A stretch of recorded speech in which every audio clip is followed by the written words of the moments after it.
আসসালামু আলাইকুম জনগণ। তো আমরা হচ্ছে আমাদের সেকেন্ড পেপারে এমসিকিউ ওয়ান শট ক্লাসগুলো আজকে শুরু করতে যাচ্ছি এবং আজকে আমরা যে টপিকটা পড়বো সেটা হচ্ছে পরিবেশ রসায়ন। এই পরিবেশ রসায়ন চ্যাপ্টারটা আমাদের জন্য খুবই ইম্পর্টেন্ট এই জন্য, কারণ অলমোস্ট এইচএসসির যে কোয়েশ্চেন প্যাটার্ন তা যদি আমরা একটু অ্যানালাইসিস করি তাহলে এখান থেকে অলমোস্ট 3 থেকে 5টি আমাদের কোয়েশ্চেন আসে। সর্বনিম্ন 3টা কোয়েশ্চেন আসবে, ম্যাক্সিমাম আসলে 5টা 6টা আসতেই পারে। ঠিক আছে, সো জনগণ আমাদের যেটা টার্গেট সেটা হচ্ছে এই যে পরিবেশ রসায়ন থেকে আমরা আসলে কোন কোন টপিকগুলো পড়বো সেগুলো একটু অ্যানালাইসিস করা এবং অ্যানালাইসিস করার পর ওইখান থেকে যা যা পসিবল কোয়েশ্চেন আমাদের আসে পরীক্ষায় তা কভার করে ফেলা, যেন ওইখান থেকে একটু প্যাঁচায় ঘুরায় দিলেও আমরা যেন হচ্ছে কোয়েশ্চেন কমন ফলাইতে পারি এবং আমরা যেন হচ্ছে সুন্দর করে এনসার করে চলে আসতে পারি। কারণ আমাদের কিন্তু টার্গেট একটাই, যে আমাদের কিন্তু কি করতে হবে, কেমিস্ট্রিতে 90 মার্ক তুলতে হবে। এখন 90 মার্ক যদি তুলতে হয় আমাকে কিন্তু কি করতে হবে ভাই, আমাকে কিন্তু এমসিকিউতে সর্বোচ্চ পরিমাণ মার্ক তুলতে হবে। যদি সর্বোচ্চ পরিমাণ মার্ক তুলতে না পারি তাহলে কিন্তু ভাই আমরা কোনো কিছু কভার করতে পারবো না। হ্যাঁ, সো এই জন্য ওই টার্গেটে কাজ করব। এই জন্য আমার টার্গেট কি থাকবে সেটা বলে দিই। ফার্স্টে হচ্ছে আমরা কি করব, কোয়েশ্চেন অ্যানালাইসিস করব। অ্যানালাইসিস করে কোন টাইপের গুরুত্ব কত সেটাকে বুঝে নিব। এরপর ওই টাইপ ওয়াইজ গুরুত্ব বুঝার পর আমরা প্রত্যেকটা টাইপ থেকে হচ্ছে যতগুলো পসিবল কোয়েশ্চেন আসে তা একটু দেখে ফেলবো এবং ওইখান থেকে যে বোর্ড কোয়েশ্চেনগুলো আসে তা সুন্দর করে অ্যান্সার করে ফেলবো ইনশাল্লাহ। তাইলে আমাদের কেরালা ফতে আমরা ইনশাল্লাহ জিতে যাব। ঠিক আছে, এবং এটা ভালো মতন করলেই যেন এই চ্যাপ্টারের যতগুলো এমসিকিউ হয় সবগুলো যেন তুমি করতে পারো, ওইটুকু কনফিডেন্স দেওয়াই হচ্ছে মেইন কাজ। ঠিক আছে, তো জনগণ চলো তাহলে আজকে আমরা এই পরিবেশ রসায়নের এমসিকিউ ওয়ান শটের এই জার্নিটা শুরু করে দিই। তাহলে আজকে ফার্স্টে কি আছে একটু দেখে ফেলি। ফার্স্টে হচ্ছে কোয়েশ্চেন অ্যানালাইসিস এবং এখানে দেখো তুমি ভালো করে খেয়াল করলে দেখবা যে এই যে গ্যাসের সূত্রসমূহ, ডাল্টনের আংশিক চাপ এবং গ্রাহামের সূত্র, এই 3টা টপিক থেকে কিন্তু 3টা এমসিকিউ খুব ইজিলি চলে আসে। সো অ্যাটলিস্ট এই 3টা আমাকে ভালো করে পড়তেই হবে, কারণ দেখো এখানে প্রত্যেক বছরই অলমোস্ট কিন্তু 3টা করে কোয়েশ্চেন আসছে এখানে। ঠিক আছে, সো এটা খুব ভালো করে পড়তে হবে। এরপর হচ্ছে আমরা এখানে কি করব, গ্যাসের গতিরোধের স্বীকার্যগুলো করে ফেলবো, সিআরএমএস এর সূত্র পড়বো, গতিশক্তির সূত্র পড়বো, এগুলো আমরা খুব সুন্দর করে কভার করার চেষ্টা করবো ইনশাআল্লাহ। এবং তারপরে কি করব, পিভি ইকুয়ালস টু এনআরটি আছে, আদর্শ গ্যাসের সমীকরণ, বাস্তব গ্যাস আছে, সেটা নিয়ে আমরা একটু পড়াশোনা করব। এবং তারপরে হচ্ছে এই বাস্তব এবং আদর্শ গ্যাসের মধ্যে যে কম্পেয়ার করি আমরা, সেই কম্পারিজনটা অ্যামাগা কার্ভ দিয়ে একটু করার চেষ্টা করব। ওকে, তারপর কি হয়েছে, তারপর পরবর্তীতে আসে হচ্ছে অ্যাসিড ক্ষার তত্ত্বগুলো। এই অ্যাসিড ক্ষার তত্ত্বগুলো আমরা খুব ভালো করে পড়ার চেষ্টা করব এবং এখান থেকে কিন্তু হচ্ছে আমাদের মোটামুটি হচ্ছে একটা এমসিকিউ শিওর শট আসে। ঠিক আছে, যে ভাই এখান থেকে হচ্ছে যে কোনো 3টা থেকে একটা বা 2টা এমসিকিউ কিন্তু অবশ্যই আসে। ঠিক আছে, আর লাস্টে গিয়ে আমরা বিওডি সিওডি পড়বো। এইখান থেকে মোস্ট মানে যদি কোয়েশ্চেন কঠিন করতে চায় তখন কিন্তু এই লাস্টের টপিকটা থেকে কোয়েশ্চেন আসে, বাট আমরা কোনো রিস্ক নিব না। আমরা ডিও, বিওডি, সিওডি এগুলোর যে ম্যাথগুলো আছে এমসিকিউর, সেই ম্যাথগুলো কিন্তু অবশ্যই কভার করে দেওয়ার চেষ্টা করব। ঠিক আছে, ইনশাল্লাহ হচ্ছে যেন তোমাদের অ্যাডমিশন পর্যন্ত কোনো এমসিকিউতে আর কোনো প্যারা না হয়। ওকে, চলো তাহলে হচ্ছে আমরা দেরি না করে শুরু করে দিই। তো প্রথমেই হচ্ছে আমরা আমাদের প্রথম টপিকে চলে যাব, যে টপিকটা হচ্ছে আমাদের এসটিপি এবং এসএটিপি। কারণ আমরা যদি গ্যাসের স্বীকার্য মানে সূত্রগুলো পড়তে চাই তাহলে আগে আমার এসটিপি এসএটিপি এগুলো নিয়ে একটু ধারণা থাকতে হবে, তাহলে আসলে একটু বিপদ হয়ে যাবে। হ্যাঁ, তো শুরুতে একটু বলে নিই আমরা এটা নিয়ে। তো এসটিপি এসএটিপি কি, standard temperature and pressure. SATP কি, standard ambient temperature and pressure. ঠিক আছে, ফুল ফর্মগুলো কিন্তু পরীক্ষায় 1 মার্কের জন্য আসে, খুব ভালো করে পড়তে হবে। এখন যেটা মনে রাখতে হবে এক্সামে, যে ভাই এসটিপি যেটা আছে সে এসটিপি কাকে বলবো, এসটিপি বলবো হচ্ছে 0 ডিগ্রি সেন্টিগ্রেড তাপমাত্রা এবং 1 অ্যাটমসফিয়ার চাপকে। ঠিক আছে, এবং মাথায় রাখতে হবে এই অবস্থায় যদি 1 মোল কোন একটা গ্যাস নেই তাহলে 1 মোল গ্যাসের জন্য ভলিউম কত দাঁড়াবে, ভলিউম দাঁড়াবে হচ্ছে আমার 22.4 লিটার, এটা দাঁড়াবে। ঠিক আছে, অপরদিকে তুমি যদি এসএটিপি কে নিয়ে কাজ করো, এসএটিপি, তাহলে হচ্ছে এসএটিপি এর মধ্যে হচ্ছে কি আসবে, 25 ডিগ্রি সেন্টিগ্রেড তাপমাত্রা এবং হচ্ছে 1 অ্যাটমসফিয়ার প্রেশার। কিন্তু যেহেতু এখানে টেম্পারেচারটা বেড়ে গেছে তাই 1 মোল গ্যাসের জন্য আমার আয়তনটা বেড়ে যায়।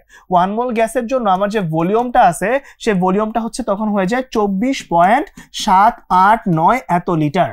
ঠিক আছে, এই দুটো ইনফরমেশন এখানে খুব মনে রাখা দরকার, কারণ ঘুরে ফিরে এই টপিকগুলো থেকে কোয়েশ্চেন অবশ্যই আসে। অ্যাটলিস্ট হচ্ছে এমসিকিউতে আসলেও আসে, 1 মার্কে আসলেও আসে। ঠিক আছে ভাই, ভালো করে দেখে নিব এগুলা।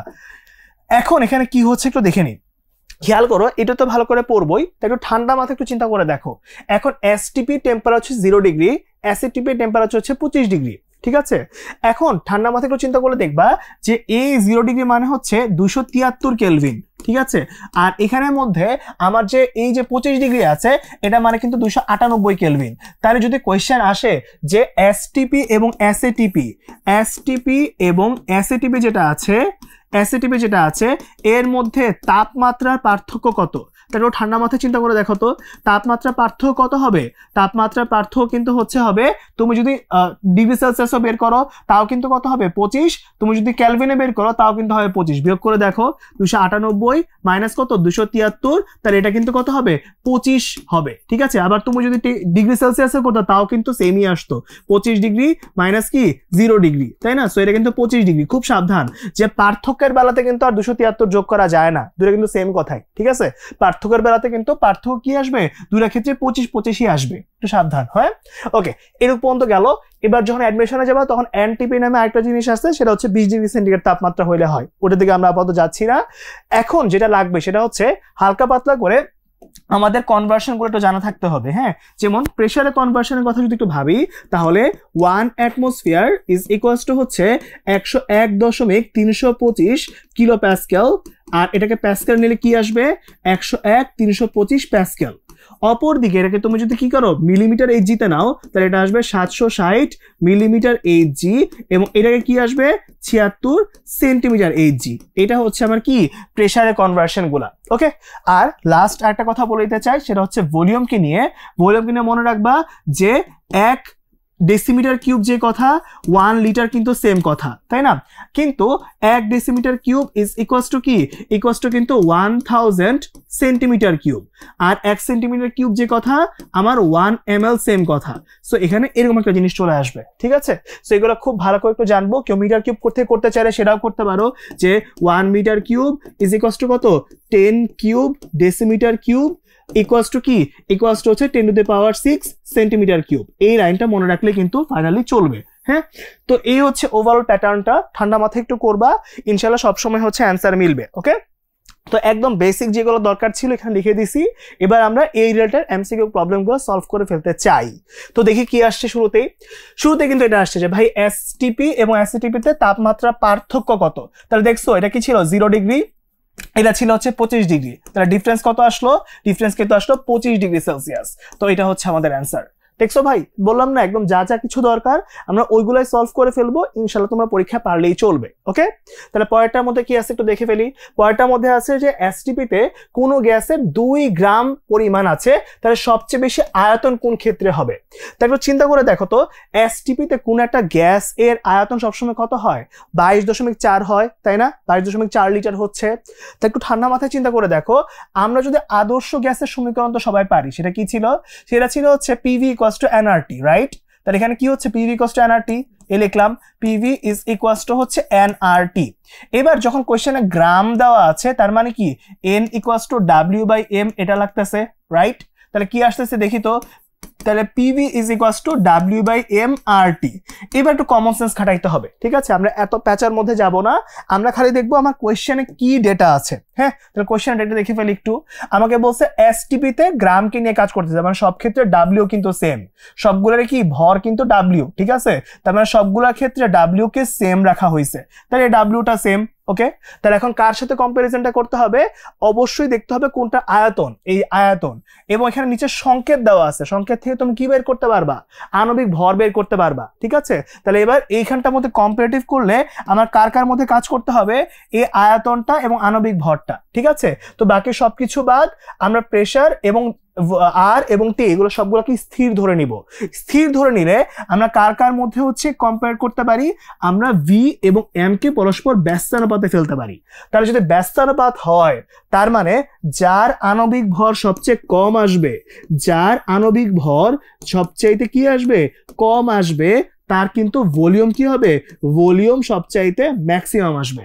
খেয়াল করছে ব্যাপারটা, কার কোনো অসুবিধা আছে দেখো তো ভাই, বুঝছি সবাই, বুঝতে পারছি। নাইস, সবগুলোকে স্থির ধরে আমরা শুধু এই দুটার মধ্যে সম্পর্ক স্থাপন করার একটা চেষ্টা করছি। ওকে, নাইস, তাহলে চলো কাজটা করে ফেলি। তাহলে এখন কি হলো দেখো, ওর আণবিক ভর হচ্ছে 32, ওর আণবিক ভর হচ্ছে কত 35.5 71, তো এখানে কত হয়েছে 4, এখানে কত হয়েছে 28, তাহলে সবচেয়ে আণবিক ভর কম কার? এর। ঠিক আছে, যেহেতু ওর আণবিক ভর সবচেয়ে কম, যেহেতু ওর আণবিক ভর কম, তাহলে কি, তাহলে এখানটার মধ্যে কিন্তু আলটিমেটলি ওর মোল সংখ্যাটা বেশি আসবে। কেউ কিন্তু ভয় পাইও না, তুমি এন বের করতে পারো সবগুলোরই চাইলে, n = w/m বের করে দেখো, যেহেতু ভর সেম, তাহলে এখানে কি হবে, এই চারটার মধ্যে ওর মোল সংখ্যা সবচেয়ে বেশি আসবে। ঠিক আছে, মোল সংখ্যা বেশি আসলে অবশ্যই কি তার ভলিউম কি আসবে, বেশি আসবে। কথা কি বুঝতে পারছি কিনা দেখো, যার যেহেতু গ্রাম সেম, যেহেতু ডাব্লিউটা সেম, তাহলে অবশ্যই কি যার এম এর পরিমাণটা ছোট তার কি আসবে, তার কিন্তু মোল মানে n = w/m টা বড় আসবে। তাহলে যদি n এর ভ্যালুটা বড় আসে তাহলে কি হবে, PV = nRT ছিল, PV = nRT ছিল, তাহলে যার n এর ভ্যালু বেশি তার তো n ও বেশি হবে, তাই না?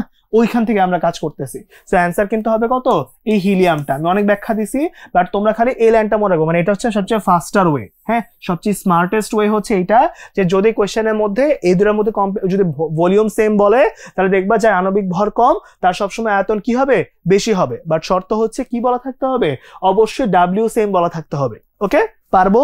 পারবো। তাহলে পরেরটায় চলে যাই। এবার হচ্ছে গ্যাসের সূত্রসমূহ। তো প্রথম কথা হচ্ছে ভাই, যদি হইতেছে আমরা গ্যাসের সূত্রসমূহকে নিয়ে কাজ করি, তো প্রথমে আমরা যেটা পড়বো সেটা হচ্ছে, যদি আমার টেম্পারেচার যেটা আছে, এই টেম্পারেচারটা যদি স্থির থাকে, টেম্পারেচার যদি স্থির থাকে, তাহলে আমরা পি এবং ভি এর মধ্যে সম্পর্ক পাই ব্যস্তানুপাত, যাকে আমরা বলি হচ্ছে বয়েলের সূত্র। এবং বয়েলের সূত্র সমীকরণটা কি ছিল, P1 V1 = হচ্ছে P2 V2। ওকে, এটা পাই। তারপর যখন তুমি কি করতেছো, তুমি যখন হচ্ছে প্রেসারকে স্থির ধরতেছো, প্রেসারকে স্থির রাখতেছো, তখন কি হচ্ছে, তুমি ভি এবং টি সমানুপাতিক পাচ্ছ। এটা জানি কার সূত্র, এটা হচ্ছে চার্লসের সূত্র। তাহলে চার্লসের সূত্রে কি হয় বলতো, V1/T1 = হচ্ছে V2/T2। ওকে জনগণ, পারবো, তাই না? তারপরটা আমাদের কি হয় একটু চিন্তা করে দেখো, এখানে ধরো কি আছে, ভলিউমটা স্থির আছে, তাহলে ভলিউম যদি স্থির থাকে তাহলে পি এবং টি কিন্তু সমানুপাতিক, তাহলে কি পাই বলতো, এটা হচ্ছে বিজ্ঞানী গেই-লুসাকের সূত্র। তাহলে গেই-লুসাকের সূত্র যদি হয় তাহলে কি পাবো, তাহলে এখানে পাবো হচ্ছে P1/T1 = হচ্ছে P2/T2। ঠিক আছে, এবং তিনটা সূত্রের মধ্যে কিন্তু আমরা মোল নাম্বারকে স্থির রাখি। ঠিক আছে, আমরা কিন্তু মোলকে কি রাখবো, তিনটাতেই স্থির রাখবো। ওকে ওকে, নাইস। তাহলে যখন মোলকে চেঞ্জ করে তখন কি করে আসলে, তো ওইখানে আসে বিজ্ঞানী অ্যাভোগাড্রোর সূত্র। সো অ্যাভোগাড্রোর সূত্রের মধ্যে কি বলা হয়, V = n, এবং ওটাকে বলি আমরা অ্যাভোগাড্রো সূত্র। এবং অ্যাভোগাড্রো যে সূত্রটা আছে সেই সূত্রকে আমরা মার্জ করলে কি পাবো, V1/N1 = হচ্ছে V2/N2। ওকে, তাহলে এখন যদি আমরা হচ্ছে এই সবগুলোকে মার্জ করে দেই, তাহলে একটা সমন্বয় সূত্র পাওয়া যায়। কি সূত্র পাওয়া যায়, সমন্বয় সূত্র। তাহলে ওই সমন্বয় সূত্রটা কি, ওই সমন্বয় সূত্রটা হচ্ছে জনগণ P1 V1/T1 = হচ্ছে P2 V2/T2। এটা হচ্ছে আমার একদম বেসিক ফর্মটা। ঠিক আছে ভাই, পাইলাম। তাহলে এইবার জনগণ পরেরটার মধ্যে কি আছে দেখো, এই পরেরটার মধ্যে হচ্ছে আমরা যখন কাজ করব তখন হচ্ছে আমরা আদর্শ গ্যাস কিন্তু এখান থেকেই পাই। সো এখান থেকে আরেকটু সামনে আগাইলে আমরা যেটা বের করতে পারবো সেটা হচ্ছে আইডিয়াল গ্যাস, সেটা কি PV = হচ্ছে nRT। ওকে, তাহলে এই পর্যন্ত আমরা মোটামুটি গুছায় ফেলছি। এবার দেখো এখান থেকে আমরা আরেকটু সামনের দিকে আগাইতে চাই, তাহলে এখান থেকে কি বের করবো একটু দেখে ফেলো। আমরা জানি PV = হচ্ছে nRT। ঠিক আছে, এবার n = আমি W/m দিয়ে দিব, এবং এখান থেকে আমার টার্গেটটা হচ্ছে এখন কি বের করা, ঘনত্ব বের করা, কারণ আমরা এই সাইডে PV নিয়ে কাজ করছি, ঘনত্ব আমরা এখন আনতে পারি নাই, তো এখন আমরা ঘনত্ব নিয়ে আসবো। ঠিক আছে, তো এখন কি করব, ঘনত্ব আনার জন্য, ঘনত্ব আনার জন্য এই ভলিউমকে এবং এই m কে ইন্টারচেঞ্জ করব দেবো। তাহলে ইন্টারচেঞ্জ করলে কি আসে দেখো, Pm = W/V/RT। ওই ছোটবেলায় পড়ছি না, রো = কি m/v, এখানে ওই mটাই হচ্ছে ভর যেটা W আকারে আছে, এবং এখানে ভি আকারে কি আছে, আয়তনটা। সো এখানে আমি পাশে ব্র্যাকেটে লিখে দিচ্ছি যে অবশ্যই হচ্ছে আমরা এখন কি করব, Pm = DRT রেখে দিব, যেখানে কেন এই কাজটা করছি, কারণ এই যে W/V এটাকে ভাগ করলে হচ্ছে আমরা D পাই, এবং D মানে হচ্ছে ডেনসিটি, মানে হচ্ছে কি ঘনত্ব। ওকে, তাহলে এই যে Pm = DRT। ওকে, এটা হচ্ছে আমার বেসিক ফর্ম। ওকে, সো এটা নিয়ে হচ্ছে আমাদেরকে একটু কাজ করতে হবে। এবার খেয়াল করো, এই প্রত্যেকটা সমন্বয় সূত্রের মধ্যে আর আইডিয়াল গ্যাসের মধ্যে আর ওয়ার্ডটা ইউজ হয়েছে, আর। তাহলে এবার একটু আর কে নিয়ে কথা বলা দরকার, তাই না? খালি দুইটা কথা মনে রাখবো, আর কোনো জায়গায় প্রেশার হবে না ইনশাল্লাহ। খালি মাথায় রাখবো কি জানো, আর এর ক্ষেত্রে খালি এতটুকু মাথায় রাখবো, যদি ভি এর ভ্যালুটা ভি এর ভ্যালুটা লিটারে থাকে এবং পি এর ভ্যালুটা অ্যাটমসফিয়ারে থাকে, ভি কি লিটারে, পি অ্যাটমসফিয়ারে, শুধু ওই কেসের মধ্যে আর এর ভ্যালু কত বসবে 0.0821 এত লিটার অ্যাটমসফিয়ার পার মোল পার কেলভিন, এটা লাগবে। ঠিক আছে, কিন্তু তুমি যদি ভি কে মিটার কিউবে নাও এবং পি কে এই যে প্যাসকেলের মধ্যে নিয়ে নাও, প্যাসকেলে নিয়ে নাও, তখন কিন্তু আর এর ভ্যালু কত হয়ে যাবে এসআই এককে 8.314 joule per mole per kelvin. ঠিক আছে, 8.314 হবে, একটা 4 লেখার জায়গা আমি পাইনি, আমি ঠিক করে দিচ্ছি। ঠিক আছে, এটা হবে আর এর ভ্যালু 8.314 এত joule per mole per kelvin. আচ্ছা, এই পর্যন্ত হয়ে গেল। এবং আরেকটা কেস বলে দেই, যদি ইন কেস এটা নাও থাকে, যদি কোনো রকমের এসআই একক থাকে, কোনো রকমের এসআই একক, ঠিক আছে, ধরো তোমাকে বলছে সিআরএমএস, ঠিক আছে, তোমাকে ধরো বলছে হচ্ছে কি গতিশক্তি, ঠিক আছে, বা যে কোনো রকমের এসআই ইউনিট নিয়ে কাজ করতে বলছে, যদি এগুলো এসআই ইউনিটে হয় বা তোমরা হচ্ছে নার্নস ইকুয়েশন পড়বা, ওইখানেও কিন্তু ভোল্টেজ লাগবে, তো ওইখানেও কিন্তু কি হবে আর এর ভ্যালু বসাইতে হবে। এবং ওইখানেও আর এর ভ্যালুটা কত বলো তো, ওইখানে আর এর ভ্যালু কিন্তু 8.314ই বসাবা। যে কোনো এসআই একক যদি হয় তাহলে কিন্তু আর এর ভ্যালু কত বসবে 8.314 বসবে। ঠিক আছে ভাই, নাইস। তো এই পর্যন্ত গুছাই ফেলছি আমরা, সবগুলা সূত্র এখানে চলে আসছে। এবার চলো আমরা ম্যাথটা করা শুরু করে দিই। তাহলে কি আছে একটু শুরুতে দেখেন, এই পার্টটুকুর মধ্যে যখন কাজ করতেছি তখন প্রথমেই হচ্ছে আমরা কিছু গ্রাফ টাফ নিয়ে দেখবো। তার আগে একটু বলে নেই যে আমাদের যে মাত্রই পড়ছো বয়েলের সূত্র ভি আর 1/p ব্যস্তানুপাতিক, তাহলে এখান থেকে কি আসে কে ইন্টু 1/p। তাহলে যখন তুমি হচ্ছে এখানে ভি আর 1/p এর গ্রাফটা আঁকবা, তখন এটা আছে ওয়াই অ্যাক্সিস, তাই এটা ওয়াই লিখবা, এটা হচ্ছে এক্স অ্যাক্সিস, তাই এক্স লিখবা, তাহলে ওয়াই ইকুয়ালস টু mx। তার মানে এটা কি এরকম টাইপের একটা গ্রাফ হবে, তাই না, মূল বিন্দুগামী সরলরেখার সমীকরণ, রাইট। কিন্তু এই একই গ্রাফটা তুমি যদি শুধু পি আর ভি এর গ্রাফটা আঁকো, শুধু পি আর ভি এর গ্রাফ, ঠিক আছে, তখন দেখো তো আমরা মাত্রই পাইছি যে V is equals to K into 1/p। তাহলে এবার সুন্দর করে ক্রস গুণ করলে কি পাই, পিভি ইজ ইকুয়ালস টু কে। তাহলে এবার দেখো তো কি আসে, এবার এখানে এটা আছে কি, এটা আছে ওয়াই অক্ষ বরাবর, এটা আছে হচ্ছে এক্স অক্ষ বরাবর, তাহলে ইকুয়ালস টু কনস্ট্যান্ট একটা ভ্যালু আসছে। তাহলে এই এক্স ওয়াই ইকুয়ালস টু যখন কনস্ট্যান্ট হয় তখন আমরা কি পাই, একটা আয়তাকার অধিবৃত্ত পাই। কি পাই বলো তো ভাই, আয়তাকার অধিবৃত্ত। তোমাদের কারো বইতে যদি পরাবৃত্ত লেখা থাকে ঠিক করে নিও, এটা হবে কি আয়তাকার অধিবৃত্ত হবে। ওকে, আচ্ছা, এবার তাহলে পরেরটার মধ্যে কি আছে একটু চিন্তা করে দেখো। এটা নিয়ে আমরা কাজটা করলাম। এবার খেয়াল করে দেখো, যখন তুমি কাজটা করতেছো, এটা হচ্ছে বয়েলের সূত্রগুলো ছিল। চার্লসের সূত্রের মধ্যে বলছিলাম ভি আর টি হচ্ছে সমানুপাতিক, টি কিন্তু কেলভিন এখানে, হ্যাঁ, তাহলে এখানে কি পাই, V is equals to K into T পাই। তাহলে আলটিমেটলি গ্রাফ আঁকলে কি পাওয়া যাচ্ছে, এখানের মধ্যে কিন্তু একটা মূল বিন্দুগামী সরলরেখা সমীকরণ পাওয়া যাচ্ছে। কেন, কারণ এখানে ওয়াই অক্ষ বরাবর, এখানে এক্স অক্ষ বরাবর, so y equals to mx, কিন্তু সো এখানে কিন্তু মূল বিন্দু দিয়ে যাচ্ছে, রাইট। কিন্তু যদি হচ্ছে এই আমাদের যে চার্লসের সমীকরণের আরেকটা ফর্ম নিয়ে আমরা যদি কাজ করি, V theta is equals to হচ্ছে ভি নট থিটা প্লাস কি 273, এরকম একটা ভ্যালু যে ছিল, তুমি যদি এটা নিয়ে কাজ করে থাকো, ঠিক আছে, V theta equals to V nought plus V nought theta by 273, এটা নিয়ে যদি কাজ করে দাও তখন কি হয় একটু দেখো তো ভাই।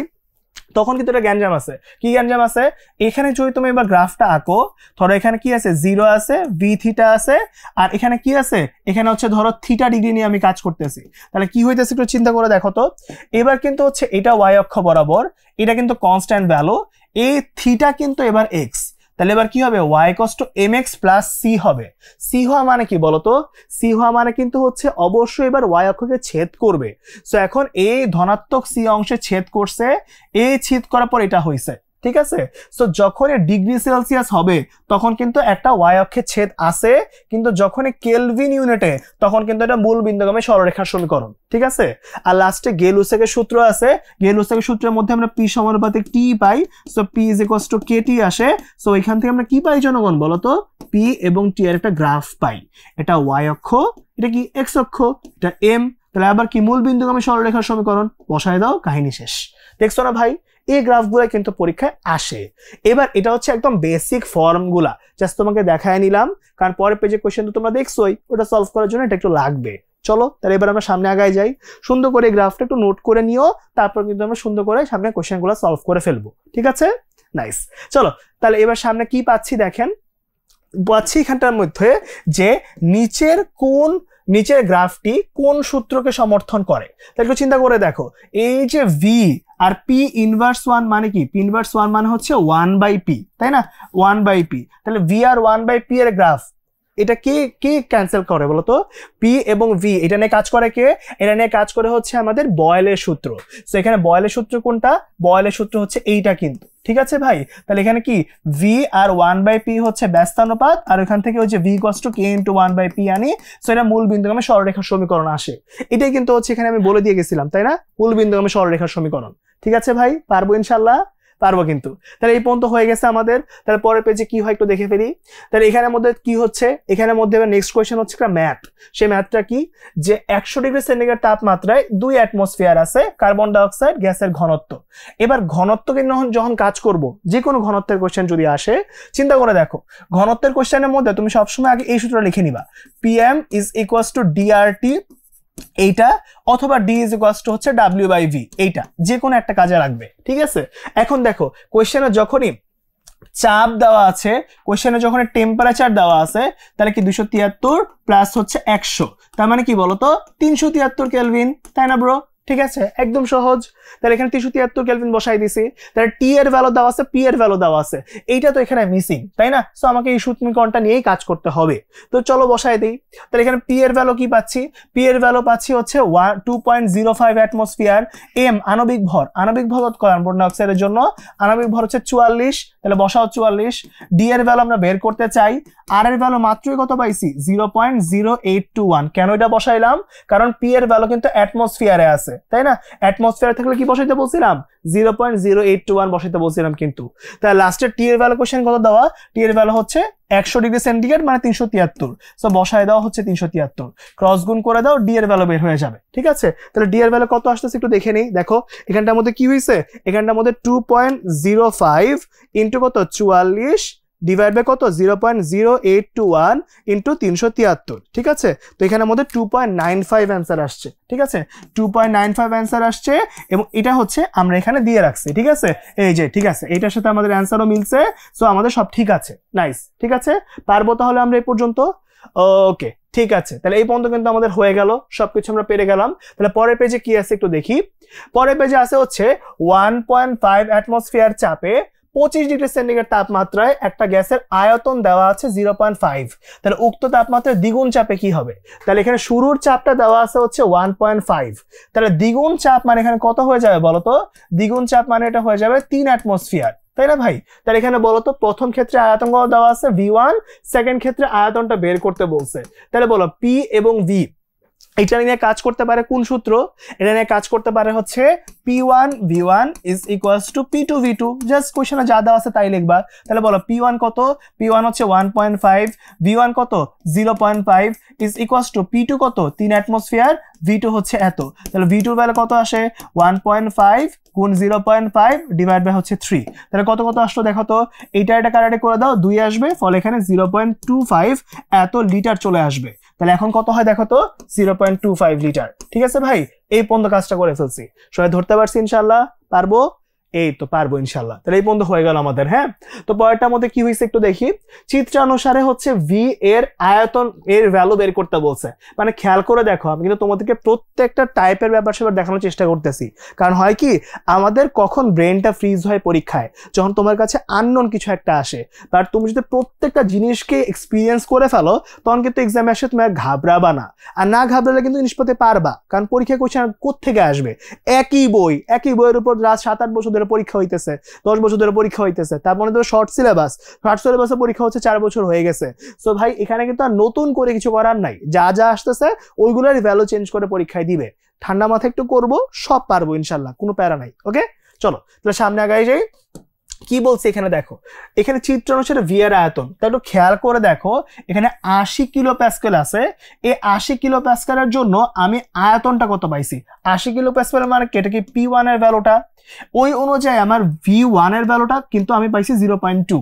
তাহলে এখানে এটা হচ্ছে P2, তাহলে এই P2 এর জন্য যেটা পাওয়া যাবে সেটা কি বলতো, সেটা কিন্তু হচ্ছে এই যে এ বরাবর গিয়ে এ বরাবর, এটা হচ্ছে আমার তাহলে V2, এই V2টা V এর সমান করতে বলছে। তাহলে সূত্র বসাই দিব, কি আসে বলতো, P1 V1 is equals to হচ্ছে P2 V2, ঠান্ডা মাথায় করে ফেলো। তাহলে P1 এর ভ্যালু কত, P1 এর ভ্যালু হচ্ছে 80, তারপর P2 এর V1 এর ভ্যালু কত, V1 এর ভ্যালু হচ্ছে 0.2, P2 এর ভ্যালু কত, P2 এর ভ্যালু হচ্ছে 86.67, আর V2 এর ভ্যালুটা বের করতে হবে। তো সুন্দর করে V2 এর ভ্যালুটা বের করে ফেলো, তাহলে 80 গুণ 0.2, এটা হচ্ছে 86.67।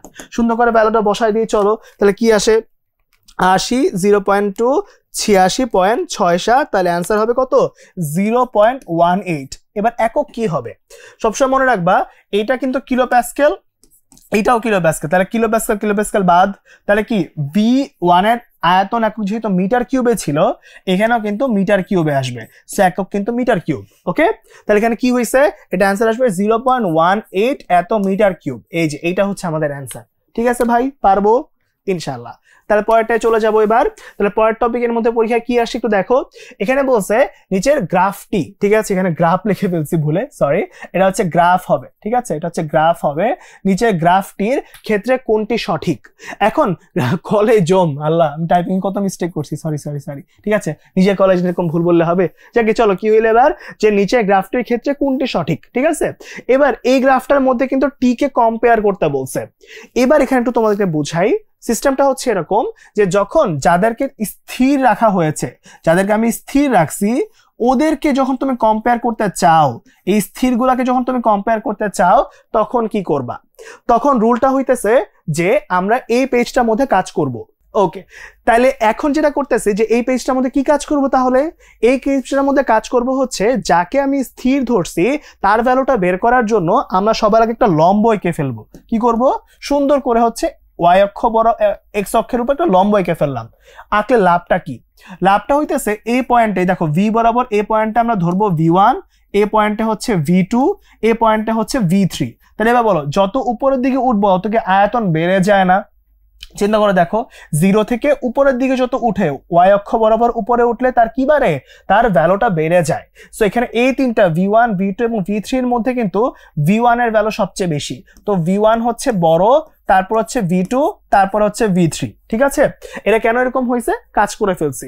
এবার আমাকে বলো তো ভাই, এই সার্টেন পয়েন্টের ভিতরে P কিন্তু সব জায়গায় সেম, এই যে লাইনটা, এই লাইনের সব জায়গায় কি সেম, P বা প্রেসার কিন্তু সেম।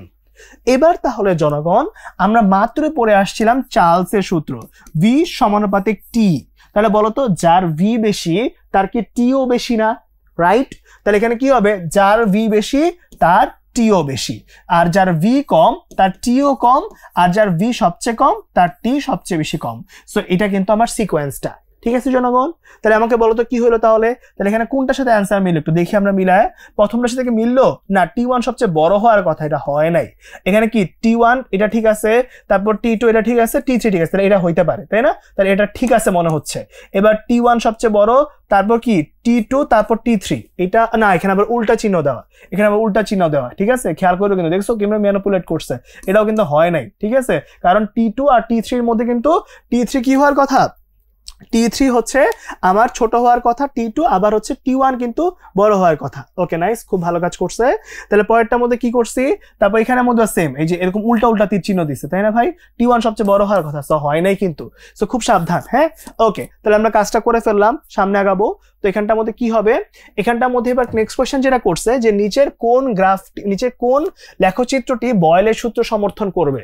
তো এখন একটু খেয়াল করো, প্রথমটা কি ঠিক আছে, আসলে ঠিক নাই কিন্তু, কারণ P আর 1/V এর গ্রাফ, V আর 1/P এর গ্রাফ কিন্তু মূল বিন্দুগামী হওয়ার কথা, অনেকবার করে ফেলছো অলরেডি।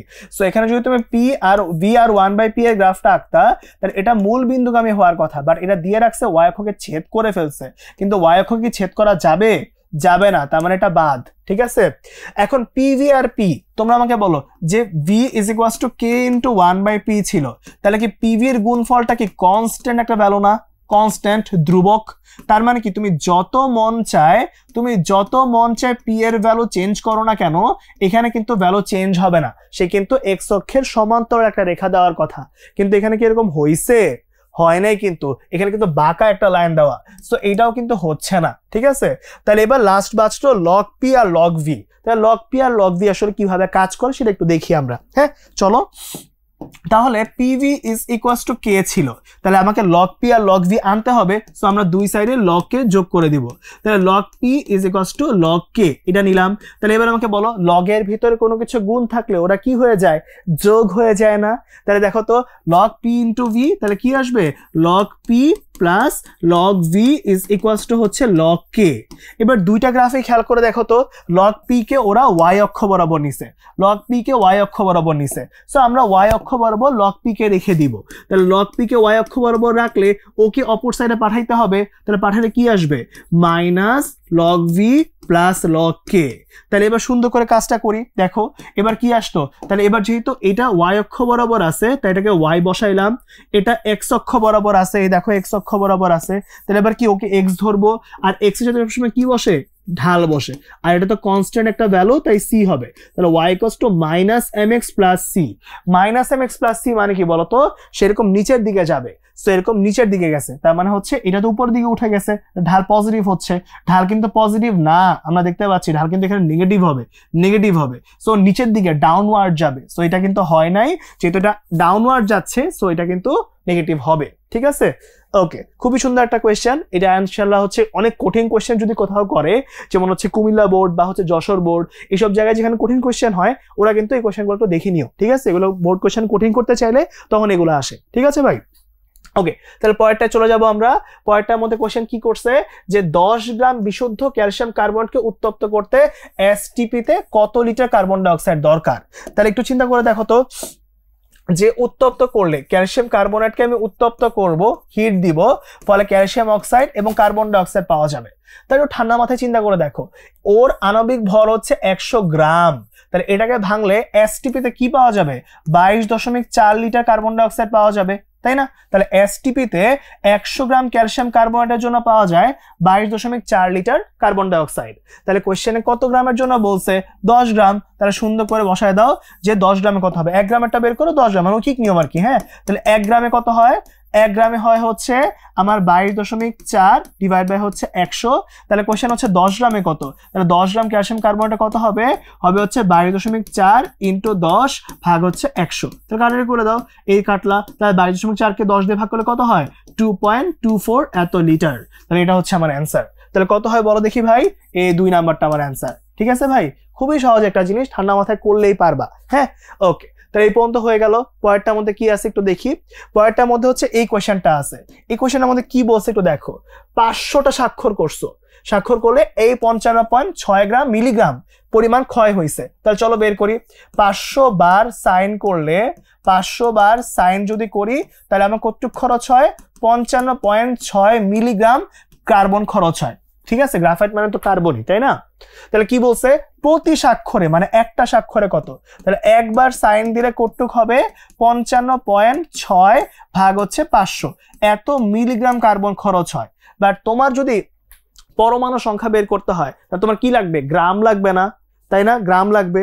তো এবার তুমি একটু ঠান্ডা মাথায় বলো, ওকে মিলিগ্রাম থেকে গ্রামে কিভাবে নিব, 55.6 ভাগ 500 ইন্টু কত, ইন্টু হচ্ছে মিলিগ্রাম থেকে গ্রামে কিভাবে নেয় মনে আছে, 10⁻³ এটা দিয়ে গুণ করলে কি হবে, গ্রামে চলে আসবে। ঠিক আছে, মিলিগ্রামকে 1000 দিয়ে ভাগ করলে গ্রাম হয়ে যায়। ওকে, তাহলে চলো ব্যাপারটা বের করে ফেলি। দেখো তো ক্যালকুলেশনে কত আসে, এটা আসে হচ্ছে 55.6 গুণ 10⁻³ ডিভাইড বাই হচ্ছে 500। তাহলে এখানে আসবে 1.112 ইন্টু 10⁻⁻4 এত গ্রাম কার্বন। হ্যাঁ, কার্বন। তাহলে আমরা সবাই জানি যে 12 গ্রাম যে কার্বন আছে, এই কার্বনের মধ্যে পরমাণু কতগুলো আছে, 6.023 10⁻23 এতগুলো পরমাণু আছে, রাইট? তাহলে এবার কতর জন্য বের করব, এই মাত্র যে ভ্যালুটা বের করছো, তাহলে এবার 1.112 ইন্টু 10⁻⁻4 এত গ্রাম কার্বনের জন্য বের করতেছে, কত হয় দেখো, 6.023 10⁻23 ডিভাইড বাই কত, ডিভাইড বাই হচ্ছে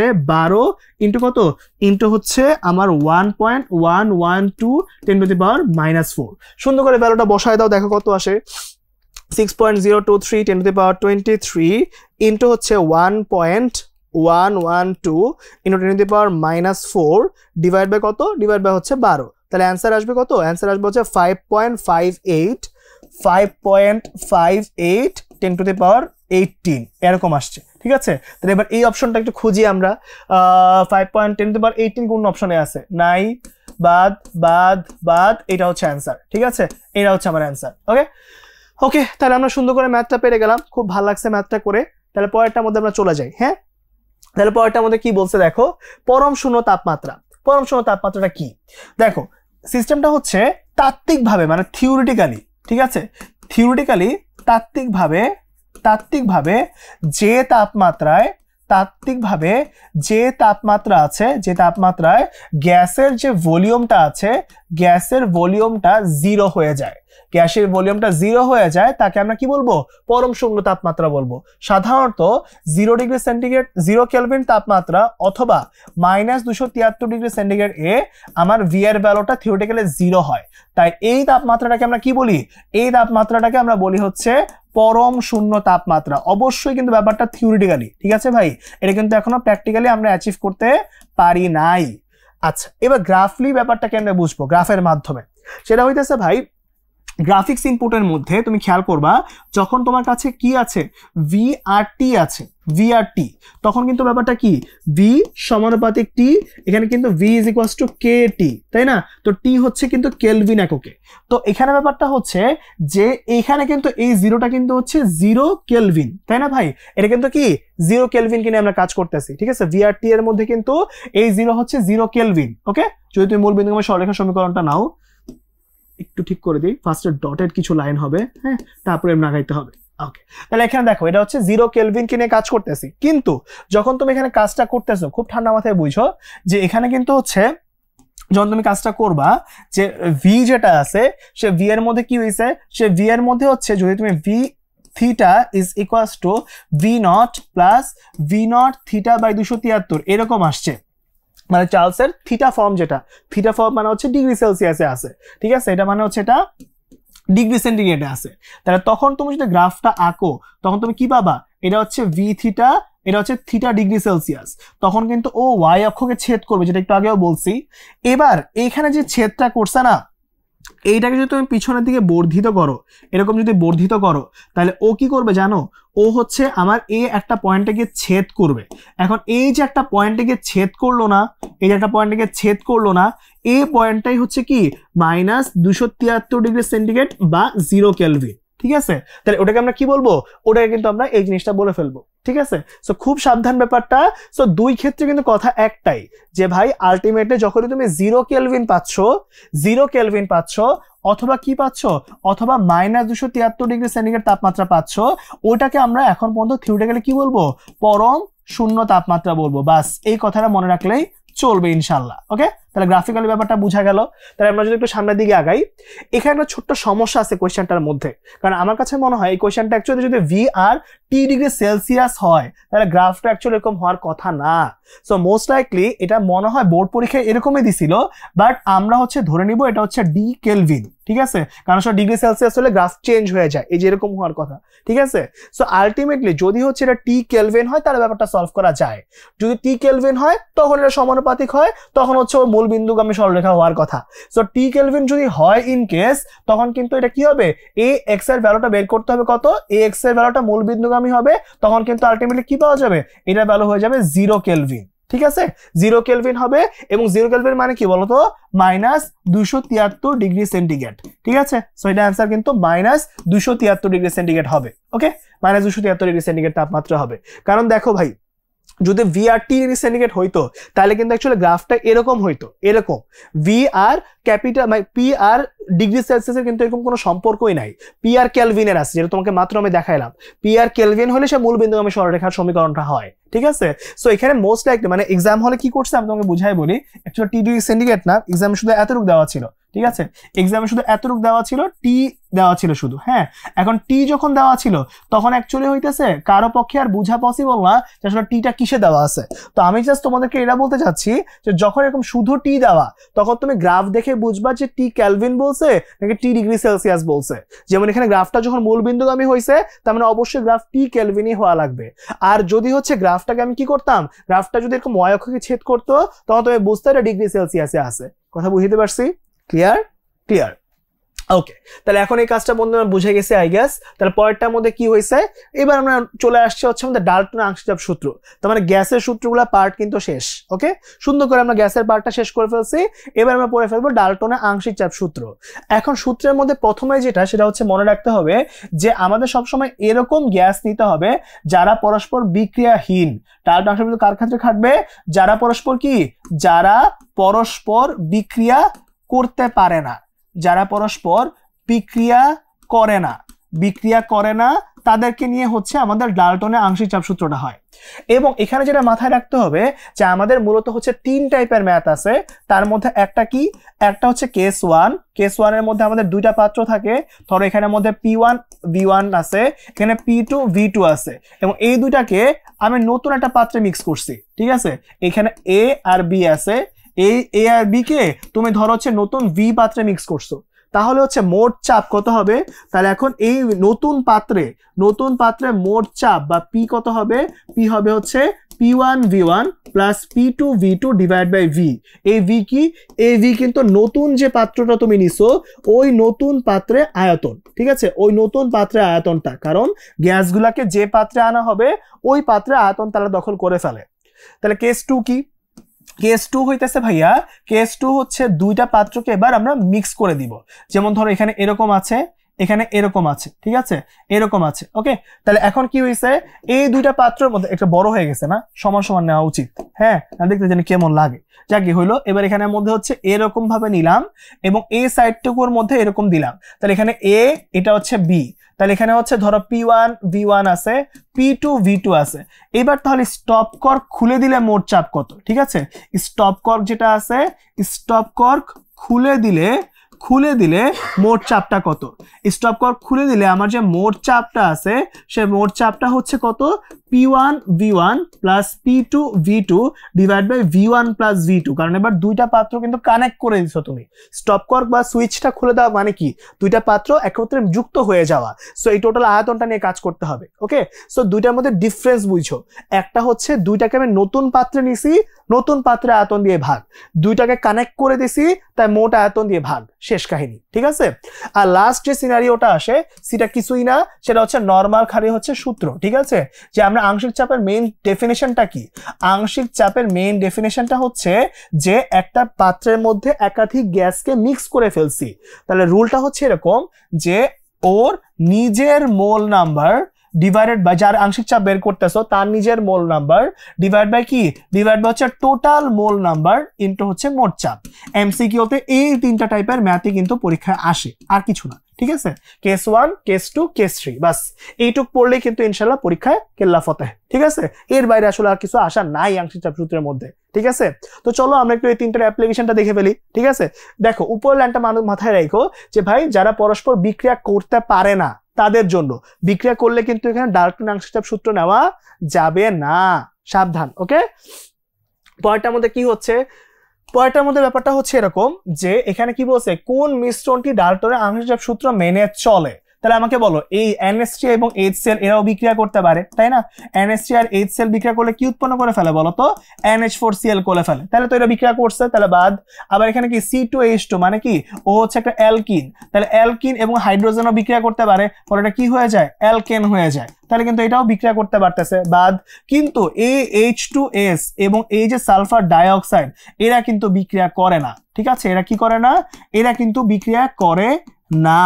অপরদিকে কি হয়েছে বলতো, SO2 আর O2 এরাও বিক্রিয়া করে, এই SO2 এবং O2 বিক্রিয়া করে কিন্তু 2SO3 করে ফেলে। সো আলটিমেটলি বাকি সবগুলাই বিক্রিয়া করে, একমাত্র C বিক্রিয়া করে না, এই জন্য অ্যান্সার হচ্ছে C। ক্লিয়ার? তাহলে এরকম ভাবে কিন্তু কেউ বলো না ভাই আমি কেমনে জানবো ডাল্টন আংশিক সূত্র কেমনে কাজ করে। খালি একটা লাইন মনে রাখতে হয় যে কি হয়েছে, যারা পরস্পর বিক্রিয়া করে ওইখানে ডাল্টন কাজ করে না। এই একটা লাইন মনে রাখলেই কিন্তু এই এমসিকিউটা পারা যাচ্ছে। ঠিক আছে জনগণ, পারবো ইনশাল্লাহ। তো চলো এবার পরের পেজে চলে যাই।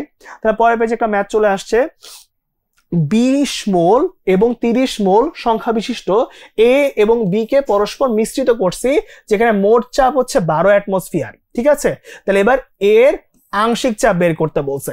তাহলে আমি কি বলছিলাম মনে করে দেখো তো, A এর আংশিক চাপ বের করার জন্য কি লাগবে চিন্তা করে দেখো, A এর নিজের মোল লাগবে এর নিজের মোল লাগবে, এখানে কি লাগবে মোট মোল লাগবে, ইনটু কি লাগবে ইনটু হচ্ছে মোট চাপ লাগবে, এই কয়েকটা জিনিস। তাহলে চলো কাজ করে ফেলি। তাহলে বলো এর নিজের মোলটা কত? এর নিজের মোল হচ্ছে 20, ঠিক আছে? তাহলে এর নিজের মোল হচ্ছে 20। তাহলে বলো তো ভাই এবার বি এর নিজের মোল, তাহলে এবার নিচে কি লাগবে মোট, মোট কত 20 যোগ 30, তাহলে বসাই দিলাম 20 যোগ 30, তাহলে মোট মোল কত, মোট চাপ কত, মোট চাপ হচ্ছে 12, তাহলে বসাই দাও এখানে কি 20 আর নিচে হচ্ছে 50 ইনটু হচ্ছে 12, কাটাকাটি করে দাও, কাটাকাটি করলে এটা মনে হয় হচ্ছে কত হয় 2/5, তাই না? তাহলে এটা কত 0.4 ইনটু কত 12, তাহলে অ্যান্সার আসবে হচ্ছে 4.8, এটা আসার কথা, ঠিক আছে?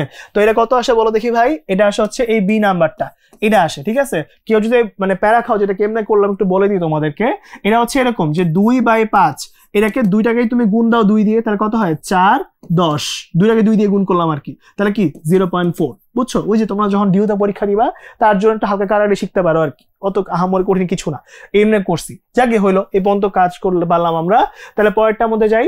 পরেরটার মধ্যে এবার বলছে 1.034 এতটুকু অক্সিজেন আছে, এতটুকু কার্বন ডাই অক্সাইড গ্যাস মিশ্রণের মধ্যে কত মোল ভগ্নাংশ হবে। এবার কিন্তু মোল ভগ্নাংশ বের করতে বলছে। মোল ভগ্নাংশ মানে কি? মোল ভগ্নাংশ জিনিসটার মিনিং হচ্ছে ওই যে তুমি যে প্রথম অংশটুকু নিয়ে কাজ করো না, যে ওর নিজের মোল ডিভাইড বাই হচ্ছে মোট মোল, এই সংখ্যাটার নামই হচ্ছে মোল ভগ্নাংশ। তাহলে এবার কি হয়েছে একটু দেখো, নিজের মোল কত, এখন কারটা বের করতে বলছে কার্বন ডাই অক্সাইডেরটা, তাহলে ওর আগে মোল বের করে ফেলি। তাহলে এবার 8.573 আছে, 8.573 আছে, আর ওর আণবিক ভর দিয়ে ভাগ করব কেন? কারণ এটা কিন্তু ভাই গ্রাম, সো গ্রাম থেকে মোলে নিতে হবে W/M করে, সো এটা W, আর ওর আণবিক ভর কত 44, দিলাম ভাগ, ঠিক আছে? আর মোট মোল মানে কি এই দুইটার মোল যোগ করতে হবে, তাই না? তাহলে এবার বলো NO2 এর মোল কত 1.032 ডিভাইড বাই তার আণবিক ভর প্লাস এখানে কি পাওয়া যাবে 8.573 ডিভাইড বাই হচ্ছে 44, তাহলে করে দাও, যা আসবে তাই অ্যান্সার। হ্যাঁ, তাহলে চলো একটু করে দেখি কি আসে। এখানে আসে হচ্ছে 8.573 ভাগ 44, তাহলে এখানে আসে 0.9194। হ্যাঁ, উপরেরটা আসে হচ্ছে 0.194, নিচেও তাহলে 0.194ই আসবে। আর এখানে কত আসে 1.032 ভাগ হচ্ছে 32, তাহলে এখানে আসবে 0.032, ঠিক আছে? আমি তোমাদের জন্য ভেঙে ভেঙে করতেছি, তো করো কত আসে দেখো 0.194 ডিভাইড বাই 0.032 প্লাস 0.194, তাহলে অ্যান্সার আসে হচ্ছে 0.858, এইটা আনসার আসে। তাহলে কত হয় বলো দেখি? এটা আছে অপশনে এই যে সি নাম্বারটা, ঠিক আছে? 0.858, এটা হবে অ্যান্সার। ওকে, তো সুন্দর করে ব্যাপারটা পেরে গেছি ইনশাআল্লাহ। তো আমরা মোটামুটি সামনের দিকে আগায় যাবো আবারও। তো এবার পরে কোশ্চেন কি আছে, মিশ্রণের মোট চাপ কত? এই যে দেখো এখানে কি করছে, দুইটা পাত্র ছিল, 0.8 অ্যাটমসফিয়ার 1 লিটার, 0.7 অ্যাটমসফিয়ার 1 লিটার, এবং এখানে 1.5 লিটার, এতটুকুর মধ্যে সে কিন্তু মিশ্রিত করে দিচ্ছে, তাই না? তাহলে এখন এইটার মধ্যে মিশ্রিত করছে, তাহলে এটাকে কেস 1 এর মধ্যে পড়তেছে না? খেয়াল করে দেখো তো, দুইটা পাত্রকে আমি নতুন একটা পাত্রে মিশাইছি, নতুন পাত্রের মধ্যে মিশাইছি। তাহলে বলো কি বলছিলাম, নতুন পাত্রে মিশালে সূত্র কি হবে? মোট চাপ ইজ ইকুয়ালস টু হবে কি P1V1 plus P2V2 divide by মোট নতুন পাত্রের আয়তন দিয়ে ভাগ। নতুন পাত্রের আয়তনকে আমরা কি বলছি? V বলছি, ঠিক আছে? তাহলে চলো ব্যাপারটা বসাই দেই, কি আসে একটু দেখো। P1V1 কত আসে এখানে? এখানে হচ্ছে 0.8 ইন্টু হচ্ছে 1 প্লাস কত 0.7 ইন্টু 1 আর ডিভাইড বাই 1.5, তাহলে কত কত আসে দেখো 1.5 ডিভাইড মানে 0.8 কে 1 দিয়ে গুণ করলে 0.8, 7 এ গুণ করলে 0.7, যোগ করে দাও 1.5 ভাগ 1.5 মানে হচ্ছে 1 অ্যাটমসফিয়ার আসবে, ঠিক আছে? সো এবার 1 অ্যাটমসফিয়ার হচ্ছে আমাদের অ্যান্সার, এটা হচ্ছে এ বি নাম্বারে বসবে ভাই, ঠিক আছে? সবাই পারবো? কোনো প্যারা আছে নাই কিন্তু? ওকে, তাহলে এই পর্যন্ত আমরা মোটামুটি পেরে গেছি। তাহলে পরেরটার মধ্যে কি হবে একটু দেখি। তাহলে সুন্দর করে ডাল্টন হ্যান্ডশেপ সূত্র কিন্তু আমরা পড়ে ফেলছি, তাহলে পরেরটার মধ্যে আমরা যাব। হ্যাঁ, তাহলে এবার এখানের মধ্যে কাজ করে ফেললাম। পরেরটার মধ্যে কি আছে? পরেরটার মধ্যে আছে গ্রাহামের গ্রাহামের ব্যাপন সূত্র। তাহলে আমরা ব্যাপন সবাই জানি যে কোনো কিছু স্বতঃস্ফূর্ত ভাবে ছড়ায় যাওয়া। তাহলে এবার ব্যাপন সূত্রটা কি গ্রাহামের জন্য? গ্রাহামের ব্যাপন সূত্র হচ্ছে R/√D এর ব্যস্তানুপাতিক, এবং সেটা কি আণবিক ভরেরও ব্যস্তানুপাতিক, ঠিক আছে? তাহলে এখান থেকে আমরা কি পাই? R1/R2 is equals to √D2/D1 is equals to √M2/M1। বাস এইটুক মনে রাখলেই আমাদের কিন্তু জিনিসটা শেষ, ঠিক আছে, এইটুকু পর্যন্ত আমাদের জানতে হবে যে গ্রাহামের ব্যাপন সূত্রের মধ্যে কি হয়, গ্রাহামের ব্যাপন সূত্রের মধ্যে হচ্ছে এই জিনিসটা করতে হয়। আর রেট যেটা আছে সেই রেটটার মধ্যে একটু মাথায় রাখবো আমরা যে রেটটা কি, রেটটা হচ্ছে আমার ভলিউম যে আছে, ব্যাপৃত যে আয়তনটা, তাকে আমরা টাইম দিয়ে ডিভাইড করব। ঠিক আছে, ব্যাপৃত যে ভলিউমটা সেটাকে আমরা টাইম দিয়ে ডিভাইড করব, তাহলে জিনিসটা পাওয়া যাবে। পারবো তাহলে আমরা? নাইস। তাহলে এখানে খেয়াল করো কি হলো ব্যাপারটা। তাহলে এখন যদি হচ্ছে আমরা এখান থেকে বের করতে চাই, তাহলে এই সূত্রগুলো একটু বসাই দিব, এখান থেকে ইনশাআল্লাহ অ্যান্সার বের করা যাবে। ঠিক আছে, কেমনে বের করা যাবে একটু বলে দেই। ধরো এখানের মধ্যে সামহাউ এই ভলিউম টাইম ইউজ করে এম এর সাথে সম্পর্ক চাও, তাহলে তুমি কি করবা, তাহলে এখানে r1 by r2 is equals to root over m2 by m1 ধরো বসাইছো। এবার তুমি এই রেটের ভলিউম গুলো বসাই দাও, তাহলে কি পাও, r এর জন্য কি v1 বাই t1, আবার কি r2 এর জন্য v2 by t2 is equals to কি হবে root over m2 by m1। এবার সুন্দর করে তুমি কোশ্চেনের অপশনগুলো চেক করবা যে কোশ্চেনের মধ্যে কি টাইম সেম বলছে নাকি কোশ্চেনের মধ্যে আসলে ভলিউম সেম বলছে। কোশ্চেন ভালো করে পড়বা এখানে। হ্যাঁ, যদি কোশ্চেনের মধ্যে টাইমটা সেম বলে তাহলে কি হবে, t1 আর t2 বাদ, t1 t2 বাদ দিলে কি কি থাকে, v1 by v2 is equals to root over m2 by m1। ঠিক আছে ভাই, পারবো? পারবো। আর এখানের মধ্যে কি হয়েছে, এখানের মধ্যে ভলিউম সেম, তাহলে ভলিউম গুলা বাদ কি থাকবে, 1 বাই t1 1 বাই t2, তাই না, 1 বাই t1 আগে একটু লিখতেছি পরে গুছাই দিচ্ছি। হ্যাঁ, 1 by t1 1 by t2 is equals to root over m2 by m1। So এখানে ক্রস গুণ যদি তুমি একটু করো তাহলে কি পাবা এখানে শেষ পর্যন্ত, t2 by t1 is equals to root over m2 by m1। এই জিনিসটা হচ্ছে ঠিক আছে ভাই, এবং এইটাই কিন্তু আমাদের অ্যান্সার। ওকে, সো এবার আমি বলতে চাচ্ছি এটা যে এখানে তাহলে তোমার মেইন সূত্র তুমি পারলা। এবার যদি কোয়েশ্চেনে ইন কেস টাইম সেম অথবা ভলিউম সেম এই ওয়ার্ডগুলা থাকে, তখন তুমি ওই ক্যালকুলেশন অনুযায়ী সূত্রগুলা বসাবা। ঠিক আছে, আমি ডিটেইলসে দেখায় রাখছি, তুমি তোমার অনুযায়ী একটু বসায় নিও। ঠিক আছে ভাই, পারবো ইনশাল্লাহ? পারবো।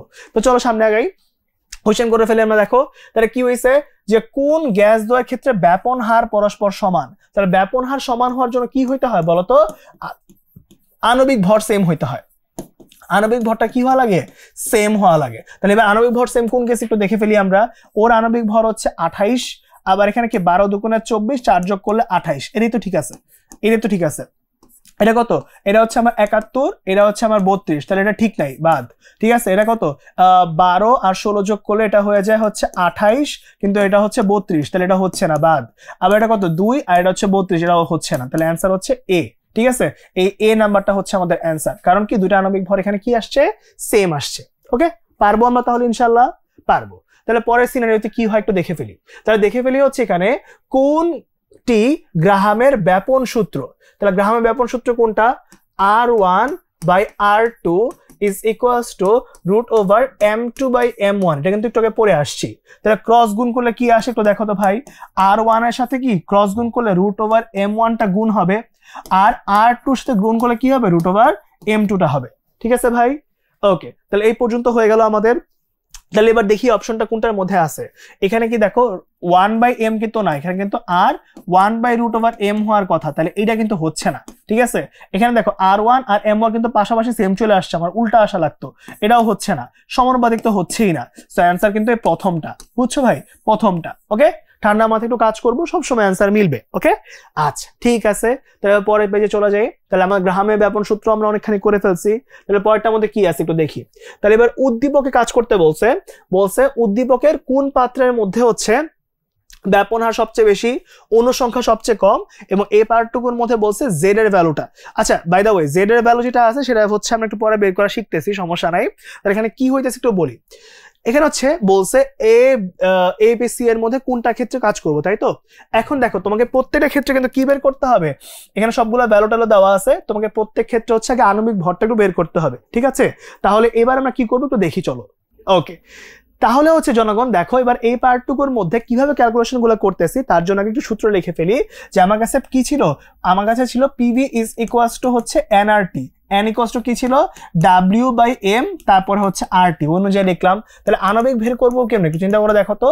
এখানে আনবো হচ্ছে m equals to w rt divide by হচ্ছে p ইন্টু v, এই কাজটা হবে, তাই না। তাহলে 3 কেসের জন্য আমরা সূত্র ইউজ করতে পারবো, সুন্দর করে ভ্যালুগুলো বের করে ফেলি। চলো, তাহলে এখানে কি হলো, m ইকুয়ালস টু প্রথম পাত্রের জন্য m a বের করতেছি, কত হয় দেখো তো, ডাব্লিউ এর ভ্যালু কত দেওয়া আছে এখানে 0.5, এখানে আর এর ভ্যালু কত 0.0821, তারপর এখানে টি এর ভ্যালু কত, টি এর ভ্যালু এখানে দেওয়া আছে 25, তার মানে 298, আর নিচে কত আছে, নিচে আছে হচ্ছে আমার পিভি, পি এর ভ্যালু কত 1 ইন্টু 2, ঠিক আছে, পি এর ভ্যালু হচ্ছে 1 আর ভি এর ভ্যালু হচ্ছে 2, এম এ বের করা যাবে। একইভাবে এম বি বের করবো, চলো ভ্যালু বসাই, তাহলে এটা কত 1 বসাইলাম 1, এটা কত 0.0821 তো হবে কারণ লিটার অ্যাটমসফিয়ারে আছে। এবার টেম্পারেচার 298 আছে, তারপর কত এখানে কত এটা আছে 1.5 ইন্টু 2, তাহলে 1.5 ইন্টু 2, ঠিক আছে। তাহলে এবার নিচে বসাই দাও, কত কত হয়েছে এমসি, এমসি হচ্ছে তাহলে আমাদের ডাব্লিউ ভ্যালু হচ্ছে 1, 0.0821, তারপর কত 298, আর নিচে কত আছে দেখো, পি এর ভ্যালু হচ্ছে 2 আর ভি এর ভ্যালু হচ্ছে 3। তো এবার তিনটা ক্ষেত্রে অ্যান্সার বের করে ফেলো, দেখো কোনটা আণবিক ভর বেশি আসে, ঠিক আছে। সো চলো এবার কাজটা করে ফেলি, তাহলে 0.5 ইন্টু 0.0821 ইন্টু 298 ডিভাইড বাই কত 2, তাহলে এটা আসবে হচ্ছে 6.11 আসছে। পরেরটা ক্ষেত্রে কি হয়েছে দেখো, পরেরটা ক্ষেত্রে হচ্ছে 1 আছে, শুধু 1 বসাই দিলাম, 0.0821, নিচে হচ্ছে 2 ইন্টু 1.5, তাহলে এটা কত আসলো, এটা আসলো 8 পয়েন্ট সামথিং, 8.16 আসছে। আর লাস্টেরটা ক্ষেত্রে কি হলো, 1 ই আছে এখানেও হচ্ছে কি 0.081, 298, নিচেটা হচ্ছে 2 গুণ 3, ঠিক আছে, তাহলে এটা হচ্ছে 2 গুণ 3, ঠিক আছে। তাহলে এখানে আরেকটা গুণ দিয়ে দেই, তাহলে কত আসলো, এটা 4.077, এত আণবিক ভর আসছে। তাহলে এখন দেখো রুলটা কি ছিল, যে যার আণবিক ভর সবচেয়ে কম হবে তার ব্যাপন হার সবচেয়ে বেশি হবে। সো এখানে আণবিক ভর সবচেয়ে কম কার আসছে, সি পাত্রের। সো কথা সত্য, সি পাত্রের ব্যাপন হার সবচেয়ে বেশি হবে, সহমত। তারপরটা আমাদের কি বলছে, বি পাত্রে অণু সংখ্যা সবচেয়ে কম। এখন এখানে মোল সংখ্যা বের করতে হয় প্রত্যেকটা সিনারিওর জন্য, ঠিক আছে। তাহলে মোল সংখ্যা বের করো, 0.5 ডিভাইড বাই হচ্ছে আণবিক ভর, এখন তোমার কাছে বের হয়েই গেছে, তাই না। তাহলে বের করো 0.5, মানে প্রত্যেকটা ক্ষেত্রে মোল নাম্বার বের করবো, হ্যাঁ। তাহলে অন্য কালার ইউজ করি, তাহলে বুঝতে সুবিধা হবে। সেকেন্ড পয়েন্টের জন্য আমরা মোল নাম্বার বের করবো, কারণ যার মোল বেশি তারই তো অনুসংখ্যা বেশি, তাই না। তো চলো বের করে ফেলি, 0.5 কে তার আণবিক ভর দিয়ে ভাগ করব, তাই না। তাহলে কত আসে, এটার মোল নাম্বার আসে W/M করতেছি, হ্যাঁ, কেউ কিন্তু ভয় পায়ও না। এটা হচ্ছে 0.5 নিলাম, আর প্রথম পাত্রের জন্য তার আণবিক ভর আসছে 6.11, করলে কত আসবে, এটা 0.08 আসছে, ঠিক আছে। সেকেন্ড পাত্রের জন্য একইভাবে N বের করে ফেলো, 1 ডিভাইড বাই আণবিক ভর কত 8.16, ঠিক আছে। তাহলে কত আসে, 1 ভাগ 8.16 মানে কত, মানে হচ্ছে 0.12, ঠিক আছে। আর এম সি পাত্রে কত আসছে, সি পাত্রে আসছে হচ্ছে আবারও সেম 1 ডিভাইড বাই 4.077, তাহলে এটা কত আসবে, 1 ডিভাইড বাই 4.077, তাহলে এটা আসবে হচ্ছে 0.24, ঠিক আছে, 0.24। সো এখানে সংখ্যাটা কি, যার কি বলছি, যার মোল নাম্বার সবচেয়ে বেশি, সি কি বলছে, বি পাত্রের মোল নাম্বার সবচেয়ে কম, অ্যান্সার হচ্ছে না, এ পাত্রের সবচেয়ে কম, কারণ এ নাম্বারের মোল সবচেয়ে কম আসছে, তাই এ নাম্বারের অনুসংখ্যাও কিন্তু সবচেয়ে কম হবে, তার মানে বি ঠিক নাই, ভুল আছে। আর লাস্টেরটা কি, লাস্টেরটা হচ্ছে এ পাত্রের জেড ইকুয়ালস টু নট 1। শোনো জেড কি, জেড হচ্ছে সংকোচনশীল গুণাঙ্ক, জেড এর সূত্র হচ্ছে পিভি ডিভাইড বাই হচ্ছে আর টি। এটা যদি করো তাহলে তুমি যে ভ্যালুটা পাবা, Z equals to PV by NRT, ঠিক আছে। এই Z equals to PV by NRT বসায় দাও, তুমি দেখবা বাই ডিফল্ট এখানে ভ্যালু 1 আসবে না, বসায় দেখো এখানে জেড ইকুয়ালস টু পি এর ভ্যালু কত, পি এর ভ্যালু হচ্ছে 2, ভি এর ভ্যালু হচ্ছে 3, এন এর ভ্যালু কত, এন এর ভ্যালু হচ্ছে 1 ডিভাইডেড বাই 4.077, আর এর ভ্যালু 0.0821, টি এর ভ্যালু কত 298, সরি এখানে কত আসলো, তাহলে এটা দেখে 0.9 সামথিং আসছে। সো এটা হয় নাই কিন্তু, ঠিক আছে, এটা নট ইকুয়াল 1, এটা ঠিক আছে। তাহলে এখানে অ্যান্সার কত হবে, এ আর 3, 1 আর 3, ঠিক আছে। তাহলে অ্যান্সার হবে 1 আর 3, বুঝতে পারছি সবাই, ঠিক আছে, পারবো ইনশাল্লাহ। তো এখন সুন্দর করে আমাদের এই পেজটা হয়ে গেল। তো এটা হচ্ছে আমাদের এখন পর্যন্ত আসা সবচেয়ে বড় ম্যাথ, মানে এর চেয়ে কঠিন আর এর চেয়ে হচ্ছে বড় ম্যাথ আসলে এমসিকিউতে আর দেওয়া পসিবল না। তাহলে এটা কেন চুজ করছি, কারণ এটা করলেই মোটামুটি হচ্ছে তোমাদের সব কভার হয়ে গেছে। এখানে অনুসংখ্যা বের করাও আছে, এখানে হচ্ছে ব্যাপন হারের বড় ম্যাথটাও আছে, এখানে আল্লাহর রাস্তায় হচ্ছে জেড এর ভ্যালুটাও আছে, সবকিছু আছে। ঠান্ডা মাথায় কাজ করবো, তাইলেই চলবে ইনশাল্লাহ। ওকে, তাহলে এখানে কাজটা করে ফেললাম, তাইলেই হয়ে যাবে। তাহলে পরেরটার মধ্যে যাবো, কি আছে একটু দেখি। পরেরটার মধ্যে বলছে কক্ষ তাপমাত্রায় সম আয়তন বিশিষ্ট 4টি ফ্লাস্কে, সম আয়তনের ফ্লাস্কে হিলিয়াম, নিয়ন, আর্গন, ক্রিপ্টন আছে। ঠিক আছে, আছে বানান আবারও ভুল লিখছি, তা আছেই হবে। হ্যাঁ, তাহলে এখানে প্রতি ফ্লাস্কের মধ্যে গ্যাসের চাপ সমান, তাহলে কোন ফ্লাস্কের ঘনত্ব বেশি? ঠিক আছে, সবগুলা ক্ষেত্রে কি আছে বলতো ভাই? সবগুলা ক্ষেত্রে হচ্ছে সম আয়তন আছে, তাই তো? 4টা ফ্লাস্কে সম আয়তন আছে, চাপও সমান। তাহলে কি করতে বলছে? জিনিসটা নিয়ে কাজ করতে বলছে। তাহলে চলো কাজটা করি। তাহলে কি হবে? তাহলে আমরা সবাই জানি PM is equals two DRT, তাই না? তাহলে কি হবে একটু দেখো তো ভাই।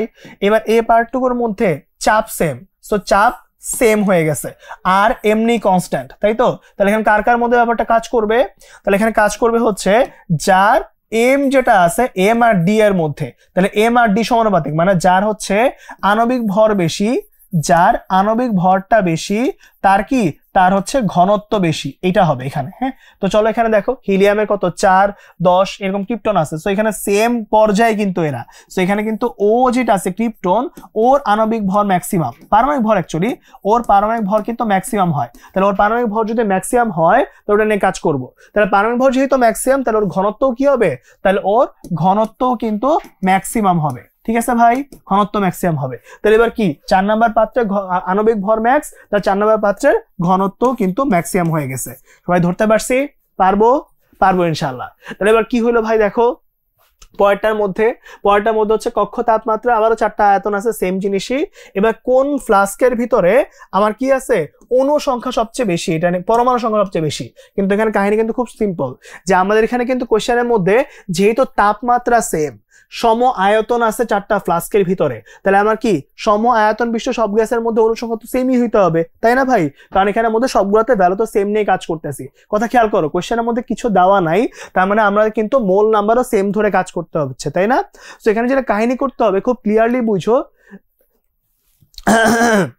এখানে যখন কাজটা করতেছি খুব ক্লিয়ারলি মাথায় রেখো যে এখানে কিন্তু হচ্ছে সবগুলাতে আয়তন সেম আছে, তাহলে অবশ্যই সবগুলাতে কি আয়তন যেহেতু সেম, তাহলে অবশ্যই মোল সংখ্যা সেম হইতে হবে। এখানে তাহলে কি করতে হবে? সবগুলোর মধ্যে কিন্তু আলটিমেটলি আমার পরমাণু সংখ্যা সেম হবে, কারণ আয়তন সেম হওয়া মানে কি সবগুলোতে অণু সংখ্যা সেম আছে, রাইট? ওকে, ঠিক আছে। তাহলে এখানের মধ্যে আলটিমেটলি সব ফ্লাস্কের মধ্যে সেম পরমাণু চলে আসবে। ওকে, বুঝতে পারছি? ওকে, তাহলে এই পর্যন্ত আমরা কাজটা করে ফেললাম। তাহলে এবার দেখো সবগুলোর মধ্যে পরমাণু সংখ্যা সমান হয়ে গেছে, ঠিক আছে? তাহলে এবার পরের পার্টটুকুর মধ্যে কি আছে একটু দেখে ফেলে চলো। পরেরটার মধ্যে হচ্ছে গ্যাসের গতিশক্তি আছে, এটা আহামরি কঠিন কিছুই না, এক লাইনে ব্যাপার স্যাপার হয়ে যায়, ঠিক আছে? তাহলে এখানের মধ্যে কি হয়েছে? ইকে ইজ ইকুয়ালস টু হচ্ছে 3/2 nRT, এইটা আছে। তাহলে এবার দেখো তো ভাই কি হইলো, এবার এ পার্টটুকুর ভিতরে ইকে এবং টি এর মধ্যে আমাকে কাজ করতে হচ্ছে, যেটা ইম্পর্টেন্ট এখানে সেটা হইতেছে ভাই অবশ্যই টি এর ভ্যালু এবং আর এর ভ্যালু। এখানে অবশ্যই টি এর ভ্যালু হচ্ছে কেলভিনে বসাইতে হবে এবং অবশ্যই আর এর ভ্যালু কিন্তু জুলে বসাইতে হবে, that means 8.314 joule per mole per kelvin. এতক্ষণ পর্যন্ত কিন্তু আমরা কিসে বসায় আসছি? 0.0821। কিন্তু কেন? কারণ হচ্ছে এখানে লিটার অ্যাটমসফিয়ার ছিল, এখানে কেন জুলে বসাবো? কারণ গতিশক্তি ইটসেলফ অ্যান্সার জুলে বের করে, ঠিক আছে? যেহেতু জুলে বের করে, সো ও কিন্তু আলটিমেটলি এসআই কে নিয়েই কাজ করবে জনগণ, ঠিক আছে? তাহলে পরেরটার মধ্যে কি আছে একটু দেখো। এখান থেকে মেইন কোশ্চেন এই একটা ম্যাথই আসবে এবং তারপরে যেটা মাথায় রাখতে হবে যে ভাই এখানে একটা গ্রাফ আসে, সেই গ্রাফটা কি? তোমাকে যদি ইকে এবং টি এর গ্রাফটা আঁকতে বলে তাহলে কি হবে সূত্র? তাহলে এখানে ইকে ইজ ইকুয়ালস টু হচ্ছে 3/2 nRT। তাহলে এবার দেখো ইকে কোন অক্ষ বরাবর আছে? ওয়াই অক্ষ বরাবর। টি কোন অক্ষ বরাবর? এক্স অক্ষ বরাবর। তাহলে এবার এই অংশটাও কি হবে? এম অংশে কাজ করবে, তাহলে ওয়াই ইকুয়ালস টু mx। তাহলে আমার যে ঢালটা আছে সে ঢাল কমা এম এর ভ্যালুটা কত আসতেছে? 3/2 nr, এটা নিয়ে কাজ করতেছি, ঠিক আছে? সো এটা কি একটা মূল বিন্দুগামী সরলরেখার সমীকরণ, y ইকুয়ালস টু mx আসছে। তো এবার কি হবে? এরকম একটা সমীকরণ পাওয়া যাবে, ঠিক আছে ভাই? পারবো ইনশাআল্লাহ, পারবো। ওকে, তাহলে এই পর্যন্ত আমরা কাজটা করে ফেললাম। তাহলে পরের পেজে কি আছে একটু দেখে ফেলি। ওকে, তাহলে এবার চলো ম্যাথগুলো করবো।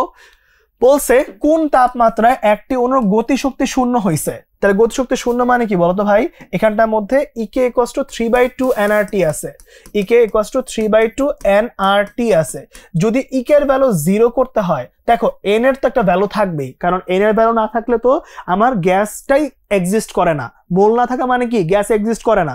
সো এন তো নন জিরো, এটা জিরো হওয়া অসম্ভব, কারণ জিরো হয়ে গেলে গ্যাস নাই। এটা কি সম্ভব? সম্ভব না।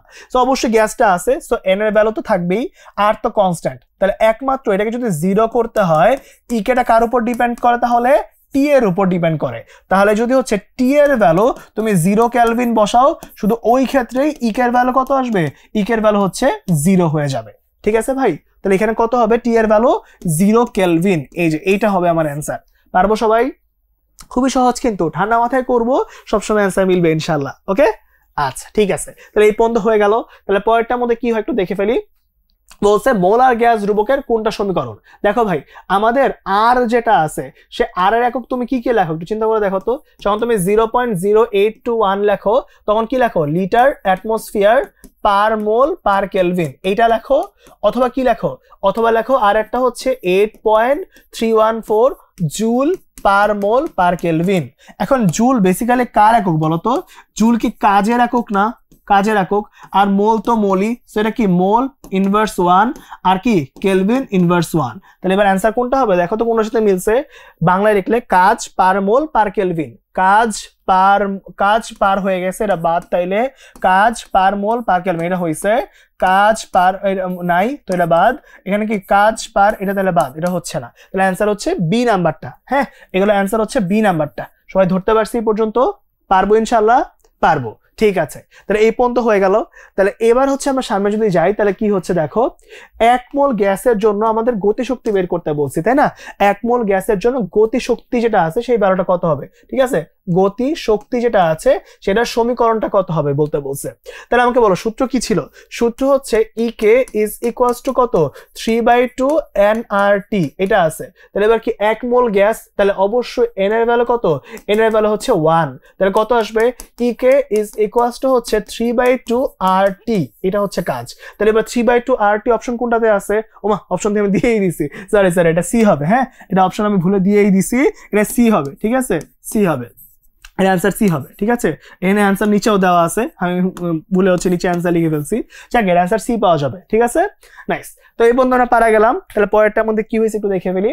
পরেরটার মধ্যে হচ্ছে যেটা হয়েছে সেটা হচ্ছে উদ্দীপকে প্রদত্ত গ্যাসের অণুসমূহের গতিশক্তির ক্রম কি হবে। তা একটু চিন্তা করে দেখো যে যখন তুমি কাজটা করতেছো ইকে ইজ ইকুয়ালস টু হচ্ছে 3/2 nRT আছে। এখানে কোয়েশ্চেনে কোথাওই কিন্তু তাপমাত্রার কথা বলে নাই। তাহলে এখানে কি শুধু সংকেত দেওয়া থাকলে কি এন কে ভাঙতে হবে আমার? তাহলে বলো এন কে ভাঙবো কেমনে? তাহলে এবার ভেঙে ফেলো। ইকে ইজ ইকুয়ালস টু 3/2, এখানে এন এর জায়গায় W/mRT। তাহলে এবার খেয়াল করো, যদি হচ্ছে আমরা এখানে কম্পেয়ার করতে চাই তাহলে কি হইতেছে এখানটার ভিতরে, এখানটার মধ্যে আমরা ধরে নিব সবগুলার ভর সেম, তাহলে আমরা আণবিক ভর দিয়ে বের করতে সুবিধা হয় আর কি। তাহলে বলো গতিশক্তি আর আণবিক ভরের সম্পর্ক তাহলে কি দাঁড়াচ্ছে? গতিশক্তি আর আণবিক ভরের সম্পর্ক দাঁড়াচ্ছে পরস্পর ব্যস্তানুপাত। তাহলে এবার দেখো ভাই কার কার এখানে আছে N2, এখানে আছে O2, এখানে আছে কার্বন ডাইঅক্সাইড। N2 হচ্ছে 28, ওর হচ্ছে 32, ওর হচ্ছে 44। তাহলে যার আণবিক ভরটা যত কম হচ্ছে তার কিন্তু কি গতিশক্তি সবচাইতে বেশি হচ্ছে, সহজ কথা। তাহলে এবার কোন ক্ষেত্রে আণবিক ভর সবচেয়ে কম? দ্যাট মিনস N2 তাহলে হচ্ছে গতিশক্তি সবচাইতে বেশি হবে। তারপর O2 এর গতিশক্তি, আর সবচেয়ে বেশি গতিশক্তি হবে কার্বন ডাইঅক্সাইড, সবচেয়ে কম গতিশক্তি হবে কার্বন ডাইঅক্সাইডের। এটা হচ্ছে ওর গতিশক্তির ক্রম। ঠিক আছে, গতিশক্তির ক্রম। তাহলে এবার দেখি অ্যান্সারটা কোনটার মধ্যে আছে? প্রথমটার মধ্যেই আছে, তাই না ভাই? পরেরটার মধ্যে নাই। সো অ্যান্সার শুধু এই হবে। ঠিক আছে, ওকে, কাজ করে ফেলছি আমরা। তাহলে চলো পরেরটা কি হয় একটু দেখে ফেলি। তাহলে এটা নিয়ে কাজ করে ফেললাম। পরেরটার মধ্যে হচ্ছে আমার RMS বেগকে নিয়ে কাজ করতে হবে। সো একটু দেখো, এখানের মধ্যে ফার্স্ট অফ অল আমি অনেকগুলো বলবো। RMS টা বেসিক হচ্ছে টার্গেট, বাট এছাড়া কি কি আছে ওগুলো বলে যাই। প্রথম হচ্ছে সি মোস্ট প্রবাবল, এটা মানে হচ্ছে সম্ভাব্যতম বেগ, এটা মানে হচ্ছে সম্ভাব্যতম বেগ। এবার সম্ভাব্যতম বেগটা কি জিনিস? এটা হচ্ছে √2RT/m। আর মানে তো আমরা জানি মোলার গ্যাস কনস্ট্যান্ট, টি মানে কেলভিন, এম মানে আণবিক ভর। অপরদিকে আমার কাছে আছে CRMS, যেটা আমাদের মেইন টার্গেট। সেটা কি? Root mean square, that means বর্গমূল গড় বর্গ বেগ, তাই না? বর্গমূল গড় বর্গ বেগ। ওকে, তাহলে কি আসবে? এটা √3RT/m। ঠিক আছে, আর লাস্টে একটা আছে C অ্যাভারেজ, এটা মানে হচ্ছে গড় বেগ। গড় বেগ কি জিনিস? গড় বেগটা হচ্ছে √8RT/m। ঠিক আছে, এইগুলো একটু মাথায় রাখতে হবে আমাদের। এবং যেটা মাথায় রাখবো যে 3টা সিনারিওতেই আমার অবশ্যই এম এর ভ্যালুটা হচ্ছে কেজিতে বসাতে হবে। এই চ্যাপ্টারের জন্য এটা খুবই ইম্পর্টেন্ট যে কে ভ্যালুটা কিসে বসানো, কেজিতে বসানো, ঠিক আছে। আর এখানটার মধ্যে আমার যে হচ্ছে আর আছে, সে আর এর ভ্যালুটা কত, আর এর ভ্যালুটা হচ্ছে 8.314 joule per mole per kelvin. এই জিনিসটা কিন্তু খুব ভালো করে তোমার জানা থাকা লাগবে, তাহলে কিন্তু একটু গ্যাঞ্জাম হয়ে যাবে। ঠিক আছে ভাই, পারবো? পারবো। তাহলে এবার ফোকাস করবো ভাইয়া, এখানে যখন আমি কাজটা করতেছি তখন কি হচ্ছে, আমরা এখানটার মধ্যে যখন দেখব তখন আমার জন্য খুবই জানা ইম্পর্টেন্ট যে এখানটায় যখন তুমি দেখবা তখন তোমাকে কিন্তু মাঝে মাঝে অনুপাতগুলোও জানতে হবে। যেমন খেয়াল করো, তোমাকে যদি আমি বলি সিম্পলি এরকম বলি যে সিআরএমএস এবং সি অ্যাভারেজ এটার অনুপাতটা কত, যদি এই কোয়েশ্চেনটা করি তখন তোমাকে একটু বাসায় জানতে হবে ভাইয়া যে সিআরএমএস আর সি অ্যাভারেজকে যদি করি সেম গ্যাসের জন্য, সেম গ্যাসের অনুপাত বের করতে বলে, সেম গ্যাস এবং সেম টেম্পারেচারে বলে। ঠিক আছে, যে যদি তোমাকে বলে যে সেম গ্যাস মানে এম সেম এবং টেম্পারেচার সেম যদি বলে, তাহলে কোয়েশ্চেন হচ্ছে যে এই অনুপাতটা কত। তখন তুমি কি করবা, তখন তুমি ভ্যালুগুলো বসাবা। যেমন এখানে ওর ভ্যালু কত 3RT/m, আর এখানে ওর ভ্যালু কত 8RT/ হচ্ছে পাই এম, এরকম বলে, তাই না? তাহলে কি কি পাচ্ছি একটু দেখো, এখানের মধ্যে আর বাদ, টি বাদ হয়ে যায়, এম বাদ হয়ে যায়, তাহলে কি থাকে বলতো, এখানে থাকে হচ্ছে উপরে থাকে হচ্ছে √3 আর নিচে কি থাকে 8/পাই, এরকম কিছু একটা থাকে। তো এখানে গুণ করলে কি পাওয়া যাবে, √3π/8। এবার ক্যালকুলেটারে বসায় দাও, এটা মনে হয় 1.085 আসে। ঠিক আছে, এটা কি আসে দেখো, তাও একটু করে দেখি, নাহলে আমার তো ভুল হইতে পারে, তাই না? 3.1416 ডিভাইড বাই কত 8, তাহলে কত আসে এটা 1.085। সো এই অনুপাতটাও কিন্তু একটু পরীক্ষায় আসে, বুঝছো? কত বছর হচ্ছে এটা আসছে তো এক জায়গায়। সো আমরা ঠান্ডা মাথায় অনুপাতটাকে শিখে ফেলো, তোমাদের এত বড় করে করা লাগবে না, তোমরা খালি অনুপাতটা মুখস্থ করো, তাইলেই হবে যে সিআরএমএস এবং সি অ্যাভারেজের অনুপাত কি হবে 1.085 হবে, তাইলেই চলবে। ওকে, এবার একটা ছোট্ট জিনিসটা বলা যায়, তাহলে সেটা কি, সেটা হচ্ছে যদি দুইটা গ্যাসের সিআরএমএস বেগ সমান হয়, ধরো তোমাকে বলছে যে সিআরএমএস অফ O2 এবং সিআরএমএস অফ হিলিয়াম পরস্পর সমান বলছে, তাহলে এদের মধ্যে সূত্রটা কিরকম হবে? তাহলে এবার বলো কি হচ্ছে এটা, তাহলে এবার কি √3RT of O2 T of O2, এটা কি M অফ O2, তাহলে এখানে কি হবে বলতো, √3R of T of helium আর M অফ হিলিয়াম। তাহলে এবার আমাকে একটু তোমরা বলো, ঠিক আছে, দুই সাইডকে স্কোয়ার করলে কি রুট আর রুট উঠে যাবে স্কোয়ার করলে, তাহলে কি পাই বলতো 3R3 বাদ আর বাদ, তাহলে কি থাকবে বলতো T of O2 M of O2 is equals to কত, T of helium is equals to হচ্ছে M অফ হিলিয়াম। তাহলে এইটাই কিন্তু হচ্ছে আমাদের বেসিক পড়াশোনাটা। ঠিক আছে ভাই, পারবো এই পর্যন্ত তাহলে জনগণ? এগুলা কিন্তু হচ্ছে একদম সিআরএমএস এর মধ্যে যা যা কিছু আসতে পারে পসিবল, নরমালি হচ্ছে সিআরএমএস এর ম্যাথটাই আসে, আর এর ভ্যালু টি এর ভ্যালু গুলো নিয়ে কাজ করব। আর এবার এই সাইডটার মধ্যে কি করতেছি, এ এমটা কেজি বানাইতে হবে, আর এর ভ্যালু বসাইতে হবে, এটা নিয়ে কাজ করব। এই সাইডে কিন্তু দুইটার ভ্যালু পরস্পর সমান করে দিতে হবে, এটা নিয়ে কাজ করব, তাইলে কিন্তু পরস্পর চলে যাবে ইনশাআল্লাহ। ওকে, পারবো তাহলে আমরা? পারবো। তাহলে এই পর্যন্ত হয়ে গেল। তাহলে পরের সেকশনের মধ্যে কি হয়েছে, 300 কেলভিন তাপমাত্রার মধ্যে হিলিয়াম এবং অক্সিজেন গ্যাসের বেগের অনুপাত চাইছে। দেখছো, হিলিয়াম এবং অক্সিজেন গ্যাসের অনুপাত, তাহলে সিআরএমএস অফ কি হিলিয়াম এবং সিআরএমএস অফ কি সিআরএমএস অফ অক্সিজেন গ্যাস, এদের অনুপাত নিয়ে কাজ করতে হচ্ছে। এবার কি √3RT/m কে নিয়ে কাজ করব। তাহলে এখানে দেখো উপরেও আসবে কি 3RT অফ কি হিলিয়াম M অফ হিলিয়াম, তাই না? আর এখানেও কি বলতো 3RT অফ কি অক্সিজেন M অফ অক্সিজেন। প্রথম কথা হচ্ছে ভাই আমাদের এত কিছু রাখার দরকারই নাই। এখানে কি করব, দেখো দুইটা ক্ষেত্রে কিন্তু T সেম রাখছে, তাই না? T same. সো আমরা কিন্তু 3RT বাদ দিয়ে দিব। তাহলে কি কি বাকি থাকে বলতো ভাই, এখানে উপরে বাকি থাকে হচ্ছে তাহলে 1/m অফ হিলিয়াম, এখানে কি বাকি থাকে 1/m অফ O2। সুন্দর করে ভ্যালুটা বসায় দাও, তাহলে কি আসে এখানের মধ্যে √/MO2 আর এখানে আসবে M অফ হিলিয়াম। তাহলে অনুপাতটা করে ফেলো, কি কি আসে √ ওর আণবিক ভর 32, ওর আণবিক ভর হচ্ছে 4, তাহলে কাটাকাটি করলে কত আসে 4 × 32 √8। তাহলে আমাকে বলো √8 মানে কি, √8 মানে হচ্ছে √4 × 2, তাহলে 4 কে রুট করলে কি আসে 2√2 এটা আসে। তাহলে আমরা এইমাত্র কি পাইলাম, আমরা পাইলাম যে সিআরএমএস এবং সিআরএমএস যেটা আছে হিলিয়াম এবং সিআরএমএস অফ O2 এদের অনুপাত কত আসে 2√2 ডিভাইড বাই হচ্ছে 1। এটা হচ্ছে আমার অ্যান্সার। তাহলে চলো দেখি অপশনে আছে কিনা। হ্যাঁ আছে, এই যে ডি নাম্বারটা, তাহলে এই ডি নাম্বারটাই কিন্তু আমার অ্যান্সার। পারবো তাহলে জনগণ? হ্যাঁ, তাহলে পারবো এই পর্যন্ত। ওকে, নাইস, তাহলে আমাদের এই পর্যন্ত হয়ে গেল। তো আমরা পরের পেজে যদি একটু যাই তাহলে কি আছে, স্থির তাপমাত্রা আরএমএস বেগের ক্ষেত্রে কোনটি সঠিক। তাহলে এবার তোমরা আমাকে বলো স্থির তাপমাত্রা মানে টি এর ভ্যালু সেম, তাহলে আমাকে বলো √3RT/m টা ছিল, তাহলে যদি টি সেম হয়ে যায় তাহলে কি সিআরএমএস টা ডিপেন্ড করবে কার উপর, আণবিক ভরের ব্যস্তানুপাত, তাই না? এটাই তো আমরা বারবার পড়তেছি। তাহলে এখানে কি হবে, কম্পেয়ার করছে হচ্ছে O2 কার্বন ডাইঅক্সাইড এবং সালফার ডাইঅক্সাইডকে। তাহলে বলো O2 আণবিক ভর কত 32, এটা কত 44, এটা কত 64। সো ইজিলি হচ্ছে যার আণবিক ভরটা কম তার সিআরএমএস কি হবে, তার সিআরএমএস ম্যাক্সিমাম হয়ে যাবে।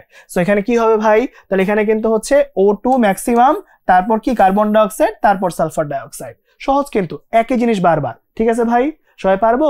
নাইস, তাহলে এই পর্যন্ত কাজটা করে ফেললাম। তাহলে পরেরটার মধ্যে কি আছে, আদর্শ গ্যাস ও বাস্তব গ্যাস। ঠিক আছে, আদর্শ গ্যাস ও বাস্তব গ্যাস নিয়ে আমরা কাজ করতেছি।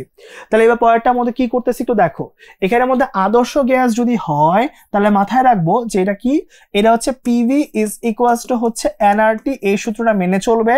আর বাস্তব গ্যাস যদি হয় তাহলে ওটা কি বলতো, তাহলে ওটা হচ্ছে আমার P plus n²a/v² v minus nb is equals to nRT, এই সূত্রটা মেনে চলবে। ঠিক আছে, তাহলে এবার জনগণ খেয়াল করে দেখি আমরা যে একটা কিন্তু আদর্শ গ্যাসের সূত্র, একটা হচ্ছে ভ্যান ডার ওয়েলস সমীকরণ। এই ডান সাইডটাকে আমরা ভ্যান ডার ওয়েলস সমীকরণ বলে থাকি। ওকে, এখন একটা ছোট্ট কথা আছে যে আমাদের একটা ওয়ার্ড আছে সংকোচনশীলতার গুণাঙ্ক, z ইজ ইকুয়ালস টু হচ্ছে V real by V ideal. এই অনুপাতটাকে আমরা বলি হচ্ছে সংকোচনশীল গুণাঙ্ক, যেটা তোমরা একটু আগেও দেখছো, সংকোচনশীল গুণাঙ্ক। ঠিক আছে, গুণাঙ্ক। এবার সবসময় মাথায় রাখবা এই সংকোচনশীল গুণাঙ্কর মেইন কাজ কি, মেইন কাজ হচ্ছে আমার যে হইতেছে আদর্শ গ্যাস এবং রিয়েল গ্যাস তার মধ্যে বিচ্যুতি প্রকাশ করা। যদি জেড এর ভ্যালুটা 1 হয় তাহলে ওটাকে আমরা বলি হচ্ছে আইডিয়াল গ্যাস, ওটাকে আমরা বলি আইডিয়াল গ্যাস। কিন্তু যদি জেড এর ভ্যালুটা not equal to greater than or less than 1 হয় তখন কিন্তু ওইটা রিয়েল গ্যাস। ঠিক আছে, একটু মাথায় রাখবো আমরা। ঠিক আছে, আর লাস্ট কথা হচ্ছে ভাইয়া যে মনে রাখবা যে আমরা যখন কাজ করতেছি আমাদের আইডিয়াল গ্যাস যেটা আছে ওই ক্ষেত্রে কিন্তু আমাদের কখনোই হচ্ছে অভ্যন্তরীণ শক্তির পরিবর্তন নরমালি হয় না, তাপমাত্রা পরিবর্তনের সাথে এখানে হয়। ঠিক আছে, সো এই ব্যাপারটা মাথায় রাখবো, আমরা বাকি সবকিছু ইনশাল্লাহ পারি, ওই অনুযায়ী কাজ করে দিলে অ্যান্সার এখানে মিলে যাবে। খালি এইটু মনে রাখবো, সংকোচনশীল গুণাঙ্ক যেটা আছে না ওটা ইকুয়াল 1 হইলে ideal gas, less than or greater than 1 হইলে ওটা কি রিয়েল গ্যাস। পারবো? পারবো। তাহলে পরের সেকশনে কি আছে, এখানে আছে বাস্তব গ্যাসের সমীকরণ কোনটি। দেখো বাস্তব গ্যাসের সমীকরণ কোনটি, অবশ্যই হচ্ছে সি নাম্বারটা, এই যে ভ্যান ডার ওয়েলস সমীকরণ আগের পেজে লিখে আসছো তাই না, P plus n²a/v² v minus nb equals to কি nRT, বসায় দাও অ্যান্সার মিলবে। ওকে, নাইস, তাহলে এই পর্যন্ত হয়ে গেল। তাহলে পরেরটার মধ্যে কি কাজ করতেছি, 8 গ্রাম হিলিয়াম গ্যাসের জন্য ভ্যান ডার ওয়েলস সমীকরণ। তাহলে আমরা জানি কি ভ্যান ডার ওয়েলস সমীকরণের সূত্র কি, সূত্র হচ্ছে P plus n²a/v² v minus nb is equals to হচ্ছে nRT। তাহলে এবার কি, এবার 8 গ্রাম হিলিয়াম আছে, তাহলে 8 গ্রাম হিলিয়াম মানে কি n ইকুয়ালস টু w/m। তাহলে এখানে w এর ভ্যালু কত 8, হিলিয়ামের ভ্যালু কত 4, তাহলে এটা হচ্ছে 2 মোল। ঠিক আছে, তাহলে এখানে কত কত আসে বলো তো ভাই, P প্লাস 2²a/v², এরপর কত v minus 2b is equals to হচ্ছে 2RT। ঠিক আছে, তাহলে কত হয় P প্লাস 4a/v², তারপর কত v minus 2b is equals to হচ্ছে 2RT। এটা হচ্ছে আমার অ্যান্সার। ঠিক আছে, তাহলে এখানে কত কত হয়েছে দেখো তো ভাই, কোনটার সাথে মিললো এটা, তাহলে প্রথম কথা হচ্ছে প্রথমটার সাথে মিলছে, গুড। তাহলে এটা হচ্ছে আমার অ্যান্সার। ওকে, এটা হচ্ছে আমার অ্যান্সার। তাহলে এই পর্যন্ত কাজটা করলাম আমরা, তাহলে হয়ে গেল এই পর্যন্ত ইনশাআল্লাহ। তাহলে পরের পেজে যাই দেখি কি হয়। তাহলে পরেরটার মধ্যে হচ্ছে কি বলছে দেখো, আদর্শ গ্যাসের সমীকরণ কোনটা। তাহলে দেখো PV = nRT, কথা সত্য। আর এই মাত্র যেটা বললাম যে আয়তন পরিবর্তন মানে স্থির তাপমাত্রায় আয়তন পরিবর্তন করলে অভ্যন্তরীণ শক্তি চেঞ্জ হয় না কিন্তু। ঠিক আছে, তাহলে যখন তুমি এরকম দেখবা যে এই যে স্থির তাপমাত্রায় আয়তন পরিবর্তনের সাথে অভ্যন্তরীণ শক্তির পরিবর্তন 0, তখন ওটাকে আমরা কি গ্যাস বলি, ওটাকে আমরা বলি আইডিয়াল গ্যাস। রিয়েল গ্যাসে কিন্তু আমার আয়তন পরিবর্তন করলে অভ্যন্তরীণ শক্তি চেঞ্জ হয়, কিন্তু স্থির তাপমাত্রায় আমার কিন্তু আর আইডিয়াল গ্যাসের মধ্যে অভ্যন্তরীণ শক্তি চেঞ্জ হয় না আয়তন চেঞ্জ করলেও। পারবো? পারবো। তাহলে এখানে হচ্ছে এইটাও ঠিক আছে। তাহলে পরেরটার মধ্যে কি আছে, এসটিপি তে মোলার আয়তন কত 22.414, আমরা এটা সবগুলাই ঠিক আছে। ঠিক আছে, এখানের মধ্যে 22.414 না, শুধু 22.4, তো মোলার আয়তন কত, এসটিপি তে মোলার আয়তন হচ্ছে 22.4 লিটার, এটা তো শুধু 22.4 লিটার হবে, তাই না? 4 1 4 কি বলা যাবে? দরকার নেই, থাক 1 আর 2, ঠিক আছে? তাহলে 1 আর 2 অ্যান্সার হবে। ওকে, 1 আর 2 অ্যান্সার হবে। ওকে, তাহলে পরেরটা নিয়ে কাজ করবো আমরা ইনশাল্লাহ। কি হচ্ছে একটু দেখি। 4 পরে আর কিছু আসে না, 22.4ই হবে, ঠিক আছে? 22.4 1 4 মানে হচ্ছে পয়েন্ট আবার হচ্ছে একটু বেশি হয়ে যায়, এটা নেওয়া যাবে না, ঠিক আছে? ওকে, তাহলে পরেরটা নিয়ে কাজ করবো। পরেরটার মধ্যে কি হয়েছে একটু দেখো। আদর্শ গ্যাসের জন্য নিচের কোনটি সঠিক? ঠিক আছে, তাহলে একটু দেখি আদর্শ গ্যাসের জন্য কোনটা সঠিক। আদর্শ গ্যাসের জন্য কোনটা সঠিক? আদর্শ গ্যাসের জন্য যখন কাজটা করব তখন কিন্তু হইতেছে মাথায় রাখতে হবে যে এখানটার মধ্যে ভি এবং পি কে নিয়ে কাজ করতেছি। তাহলে এখানে এরকম টাইপের গ্রাফই আসবে সবগুলা ক্ষেত্রে। পি ঠিক আছে, এটা আয়তাকার অধিবৃত্তাকারে আসার কথা, বয়েলের সূত্র। পি আর ভি এর ক্ষেত্রে গ্রাফ মূল বিন্দুগামী হওয়ার কথা, এটা হয় নাই, ঠিক আছে? মূল বিন্দুগামী হয় নাই। আর ভি আর টি এর গ্রাফটাও মূল বিন্দুগামী, ঠিক আছে? যে ভি আর টি এর গ্রাফটা হচ্ছে ভি ইকুয়ালস টু কেটি হয়, সো এটা কিন্তু মূল বিন্দুগামী হওয়ার কথা, ঠিক আছে? মূল বিন্দুগামী হওয়ার কথা। আর এখানে ভি আর পি এর গ্রাফটা এটা ঠিক আছে, এটাও কিন্তু হচ্ছে 1/p গ্রাফটা মূল বিন্দুগামী হওয়ার কথা, হয় নাই। শুরুতে বয়েলের সূত্রে বলে আসছিলাম, তাই না? সো 1 আর 3 ঠিক আছে, সো অ্যান্সার হচ্ছে 1 আর 3, এই যে 1 আর 3, 1 আর 3 হবে অ্যান্সার। ওকে, ইজি জিনিসপাতি, পারবো, নাইস। ওকে, পরেরটার মধ্যে কি হয়েছে একটু দেখি। কোন গ্যাসটি সবার আগে তৈলভূত হবে? এটা হচ্ছে অ্যামাগা কার্ভ। অ্যামাগা কার্ভ যেটা আছে, অ্যামাগা কার্ভের মধ্যে কি হয় একটু দেখো।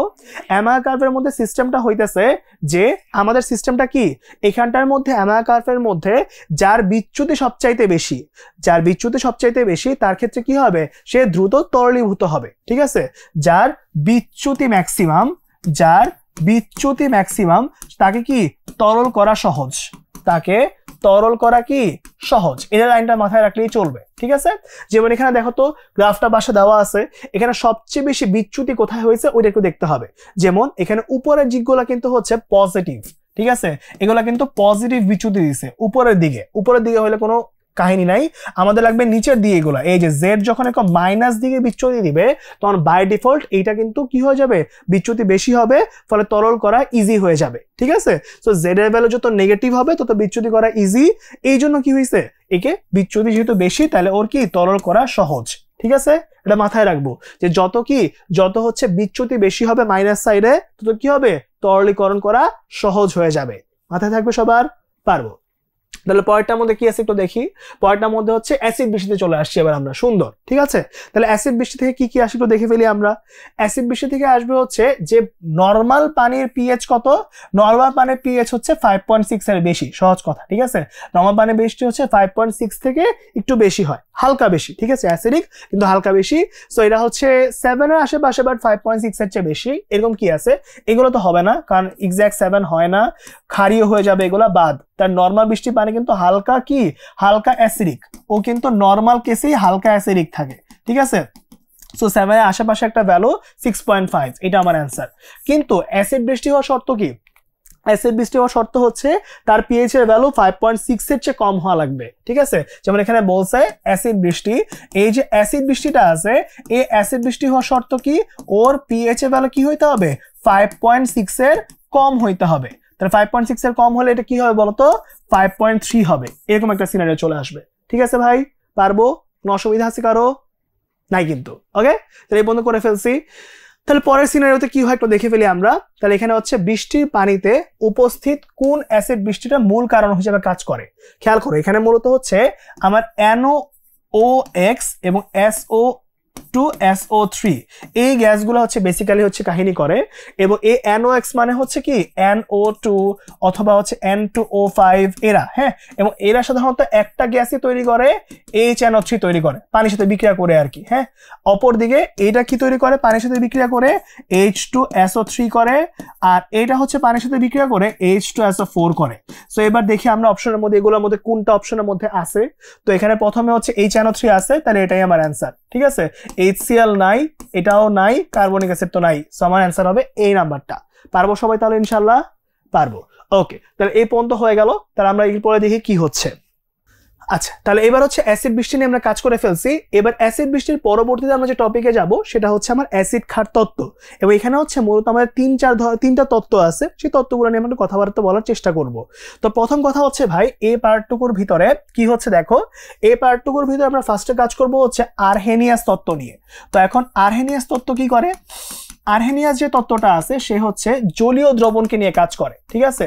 যদি জলীয় যে দ্রবণ আছে সেই দ্রবণে যদি H+ আমরা দান করি তখন তাকে আমরা বলি হচ্ছে অ্যাসিড।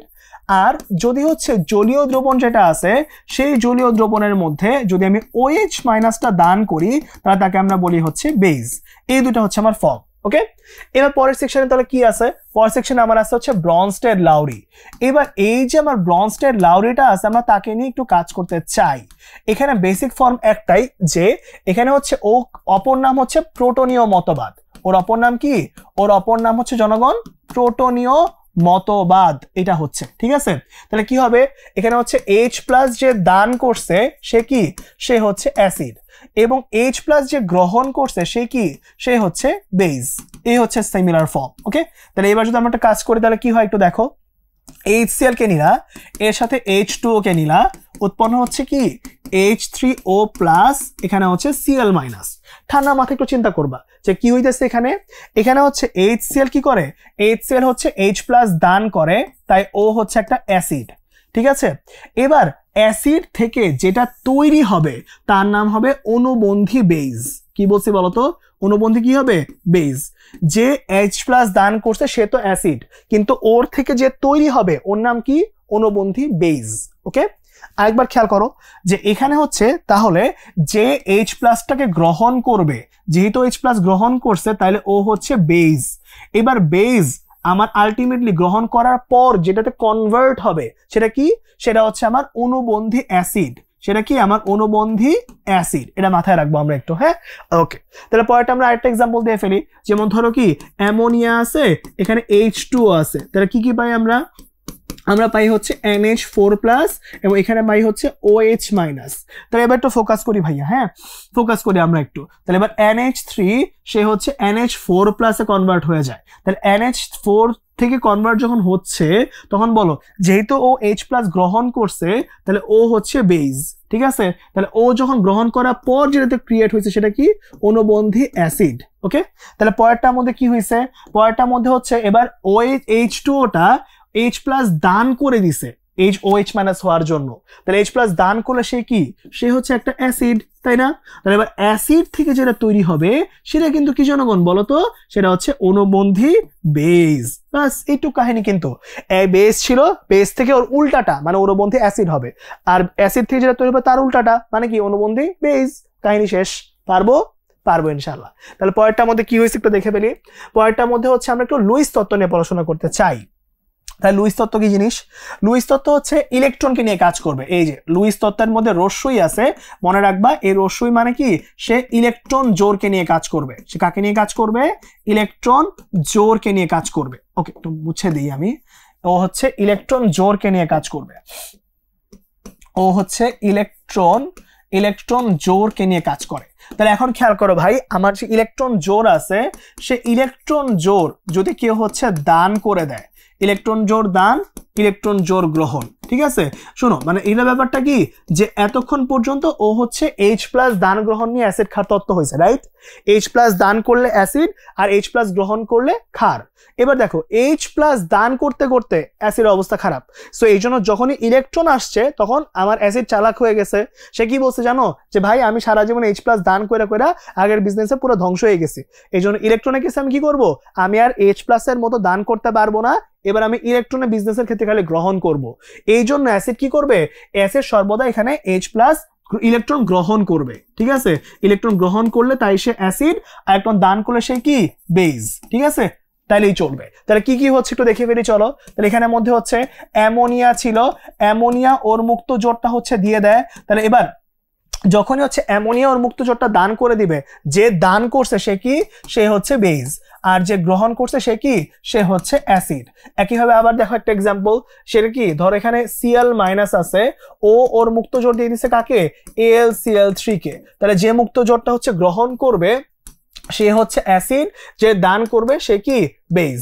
ওকে, একইভাবে কি আছে, H2O-টা আছে, H2O-টার মুক্ত জোরটা H+ কে দিয়ে দিছে, যে দান করবে সে কি বেস, আর যে গ্রহণ করবে সে কি অ্যাসিড, বাস তাইলেই চলবে। ওকে, তাহলে একটু ঠান্ডা মাথায় চিন্তা করে দেখো, তোমাদের আরেকটা শর্টকাট বলে, যদি ইনকেস এগুলো কারো মনে না থাকে, সহজ কথা হচ্ছে যাদের মধ্যে প্লাস চার্জ আছে অথবা যাদের অষ্টক সংকোচন, যাদের মধ্যে প্লাস চার্জ অথবা অষ্টক সংকোচন আছে, ওরাই সবসময় লুইস অ্যাসিড হবে। ঠিক আছে, ওরাই সবসময় লুইস অ্যাসিড হবে। তুমি চিন্তা করে দেখো, উপরে সবগুলোতে চেক করে দেখো, যখন H+ আসছে বা Na+ আসছে বা যে কোনো প্লাস চার্জ আসছে, ওরাও কিন্তু হচ্ছে লুইস অ্যাসিড, কারণ গ্রহণ করছে। আবার যাদের অষ্টক সংকোচন, যেমন হচ্ছে AlCl3 অথবা BF3 অথবা BeCl2, এই প্রত্যেকটা ক্ষেত্রেও কিন্তু ওরা কি লুইস অ্যাসিড হিসেবে কাজ করবে। এবার লুইস অ্যাসিড যদি হয় একটা, তাহলে অপরটা কি অটোমেটিক্যালি লুইস বেস না?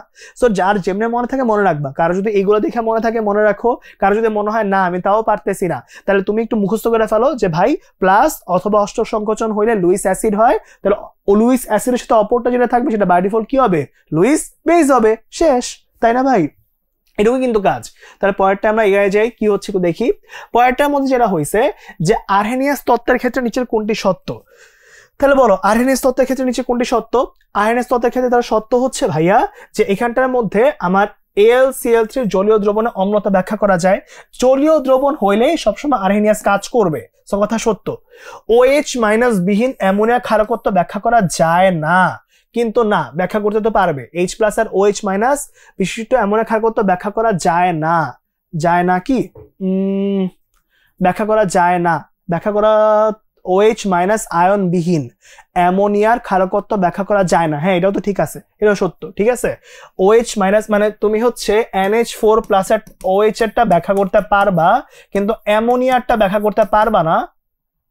হ্যাঁ, কারণ এর মধ্যে নাই। ঠিক আছে, ও হ্যাঁ, জলীয় দ্রবণ লাগবে, শুধু মানে OH- করা যাবে না। ঠিক আছে, H আর OH প্রশমন বিক্রিয়ার ক্ষেত্রে আণবিক প্রশমন তাপ নির্ণয় করা যায়। হ্যাঁ, নির্ণয় করা যায়। তো এটা আনসার হবে 1, 2 এবং 3। ঠিক আছে, কথা সত্য। ঠিক আছে, 1, 2 এবং 3। ঠিক আছে, 2 নম্বর পয়েন্টটা কেমন কেমন যেন লাগতেছে। OH- আয়ন বিহীন অ্যামোনিয়া ক্ষারকত্ব ব্যাখ্যা করা যায়। এখানে যদি জলীয় দ্রবণ বলতো, ঠিক আছে, যদি জলীয় দ্রবণ ব্যর্থ তাহলে ব্যাখ্যা করা যাইতো। ঠিক আছে, যদি এখানে জলীয় দ্রবণে অ্যামোনিয়া বলতো তাহলে ওইটা ব্যাখ্যা করা যাইতো, কারণ ওইটা অ্যামোনিয়া আর H2O মিলে অ্যামোনিয়াম হাইড্রোক্সাইড করে ফেলে, তাই না? ওইটা ব্যাখ্যা করা যায়, কিন্তু শুধু অ্যামোনিয়াটাই করা যায়, ওটা অ্যামোনিয়াটা ব্যাখ্যা করা যায় না। ঠিক আছে, কথাটা সত্যই মনে হয়। ঠিক আছে, তাহলে 1, 2 এবং 3।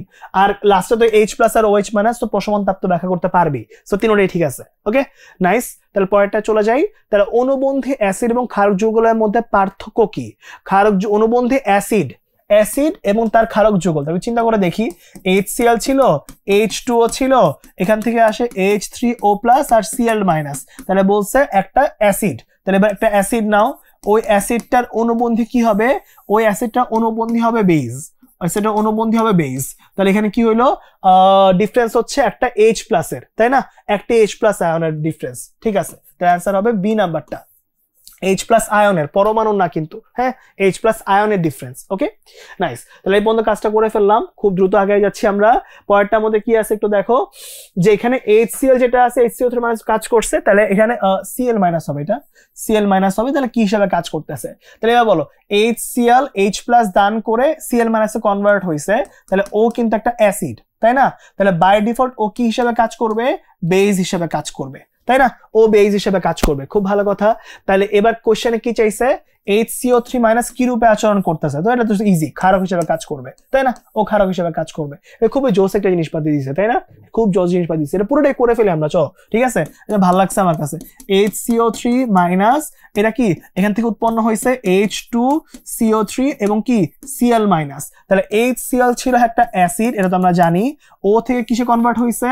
অনুবন্ধী বেইজে। কেমনে বুঝলাম? উৎপাদ দেখি। ঠিক আছে, এখানে ও H একটা বেশি, এখানে H কম, তার মানে ও H দান করছে, তাই অ্যাসিড। এখানে খেয়াল করে দেখো, এখানে H একটা কম, এখানে H বেড়ে গেছে, তার মানে ও H+ গ্রহণ করছে। H+ গ্রহণ করা মানে কি? ও হচ্ছে একটা বেস। তাহলে এবার বেস থেকে কি উৎপন্ন হয়? অনুবন্ধী অ্যাসিড উৎপন্ন হয়। ঠিক আছে, সেটা পুরোটাই করে দিলাম। হ্যাঁ, আমাদের অ্যান্সার তো আমরা আগে বের করে রাখছি, বাট করে দিলাম কারণ কোনটা কখন চলে আসে করতে ভালোই লাগে, তাই না? চলো করে ফেললাম। তাহলে পরেরটায় চলে যাই। পরেরটার মধ্যে কি আছে একটু দেখো। পরেরটার মধ্যে আছে হচ্ছে NO2- এর অনুবন্ধী অম্ল কোনটা? NO2 মাইনাসের অনুবন্ধী অম্ল। তাহলে এবার NO2 মাইনাস ও একটা H প্লাস গ্রহণ করলো, ফলে এখানে পাওয়া গেল HNO2। তাহলে এবার যদি হয় ও একটা বেজ, তাহলে ওই বেজের অনুবন্ধী অম্ল চাইছে। অনুবন্ধী অ্যাসিড কোনটা? অনুবন্ধী অ্যাসিড হচ্ছে HNO2। তাহলে অপশন হচ্ছে HNO2 কোথায় আছে? বি নাম্বারটা। ঠিক আছে, বি নাম্বারটা আমার অ্যান্সার হবে। নাইস, খুবই সুন্দর জিনিস পাল্টেছি আমরা, তাই না? তাহলে পরেরটার মধ্যে কি আছে একটু দেখে ফেলি। পরেরটার মধ্যে বলছেন নিচের কোনটি সর্বাপেক্ষা দুর্বল অনুবন্ধী ক্ষারক? ঠিক আছে, সবচেয়ে অনুবন্ধী ক্ষারক কোনটা? তাহলে এখানে কি কি আছে একটু দেখি। ধরো তোমার কাছে কি কি আছে, তোমার কাছে আছে হচ্ছে H2CO3, তাই না? তারপরটার মধ্যে আছে HSO4 মাইনাস, তারপরটার মধ্যে আছে HNO3, আর তারপর কি আছে HClO4। আমরা কি জানি যে K আর KB এই দুইটা গুণফল জানি কার সমান হয়? 10 KW সমান হয়, তাই না? এটা আমরা পড়ছি যে কোনো একটা অনুবন্ধী অ্যাসিড এবং তার অনুবন্ধী যদি ক্ষারক হয় তাহলে এদের কে মানে বিয়োজন ধ্রুবকগুলোর গুণফল সবসময় পানির আয়নিক গুণফলের সমান। সো একটার কে যদি বেশি হয় তাহলে আরেকটার কেবি কিন্তু কি হবে? উল্টা হবে, দুর্বল হবে। সো এবার আমরা সবসময় জানি যে এই সবগুলোর ভিতরে সবচাইতে স্ট্রং অ্যাসিড কোনটা? পৃথিবীর সবচেয়ে স্ট্রং অ্যাসিড হচ্ছে HClO4। সো যেহেতু ওর অ্যাসিডটা তীব্র, তাহলে অবশ্যই ওর যে অনুবন্ধী হবে সেটা কিন্তু কি হবে? দুর্বল হবে। যেহেতু ওর স্ট্রংগেস্ট, তাহলে অবশ্যই ওর যে অনুবন্ধী আছে, ওর যে অনুবন্ধী বেসটা আছে সেটা কি হবে? সবচেয়ে দুর্বল হবে। সো বাই ডিফল্ট অ্যান্সার কি হবে? ClO4 minus. ঠিক আছে, খুবই সহজ একটা জিনিস, ঠান্ডা মাথায় একটু করবা তাইলেই হয়ে যাবে। ওকে, অত আহামরি কিছু নাই, ঠান্ডা মাথায় দেখবা সবসময় অ্যান্সার মিলবে। ওকে, পারবো। তাহলে এই পর্যন্ত হয়ে গেল আমাদের অবস্থা। খালি এখানে মাথায় রেখো যে একটা অম্ল অ্যাসিড এবং তার যে অনুবন্ধী বেজ এরা কিন্তু পরস্পর ব্যস্তানুপাতিক। সো একটা অ্যাসিড যদি তীব্র হয় বা স্ট্রং হয় তাহলে ওর অনুবন্ধী বেজ কিন্তু উইক হবে, আর যদি অ্যাসিডটা উইক হয় তাহলে অনুবন্ধী বেজটা কি হয়ে যাবে? স্ট্রং হয়ে যাবে। বাস এটুকু মনে রাখলেই এখানে পার হয়ে যাবে। ওকে, তো চলো পরেরটায় চলে যাই। পরেরটার মধ্যে আছে ব্রনস্টেড লাউরির মতে কি হয়েছে, মতবাদ অনুসারে কি হচ্ছে। মতবাদ অনুসারে হচ্ছে এখানটার ভিতরে আমাদের কি হইতেছে? NH4 একটি অম্ল কি দেখি একটু আমরা, A4 প্লাস, এখান থেকে PH3 আর H প্লাস করতে পারে। সো হ্যাঁ, OH প্লাস দান করতে পারে, ও একটা অ্যাসিড। ঠিক আছে, অ্যাসিড প্রোটন দাতা, কথা সত্য, প্রোটন দান করে দিচ্ছে ও। অ্যাসিড ইলেকট্রন গ্রহীতা, ইলেকট্রনকে নিয়ে কি কাজ করে? লুইস কাজ করে। তাহলে এটা কিন্তু হবে না, কারণ হচ্ছে এখানে ব্রনস্টেড লাউরি বলে দিছে। সো অ্যান্সার হবে 1 এবং 2, এই দুইটা হবে, তাই না ভাই? 1 এবং 2 হবে। পারবো তাহলে জনগণ? হইলো। তাহলে পরেরটার মধ্যে কাজ করে কি হচ্ছে, নিচের কোনটি লুইস ক্ষারক বলছে। তাহলে লুইস ক্ষারক নিয়ে কাজ করতেছি। আমরা যেটা মনে রাখতে বলছিলাম যে শুধু সকল প্লাস চার্জ এবং আমাদের কি সকল প্লাস চার্জ এবং আমার যে হইতেছে অষ্টক সংকোচন যাদের হয় ওদেরকে কিন্তু আমরা কি বলি? ওদেরকে আমরা বলি হচ্ছে লুইস অ্যাসিড। তাহলে যারা লুইস অ্যাসিড হবে না ওরাই তো লুইস বেস হবে, তাই না? ওরাই লুইস বেস হবে। সো কি কোন একটা প্লাস চার্জ অথবা AlCl3 অথবা কি BF3 অথবা BeCl2 এই দুইটা থাকলে ওরা লুইস অ্যাসিড। তাহলে লুইস অ্যাসিড যারা হবে না ওরাই কি হবে? লুইস বেস হবে। তো দেখি এর অপশনের মধ্যে কি আছে। AlCl3 এটা লুইস অ্যাসিড বাদ, BF3 লুইস অ্যাসিড বাদ, ও কিছুই না, তাই ও আরো আগে বাদ। তাহলে অ্যান্সার কোনটা? অ্যান্সার হচ্ছে অ্যামোনিয়া। ঠিক আছে, অ্যান্সার কোনটা? অ্যান্সার কিন্তু হচ্ছে অ্যামোনিয়া। ঠিক আছে ভাই, অ্যান্সার কিন্তু হচ্ছে অ্যামোনিয়া।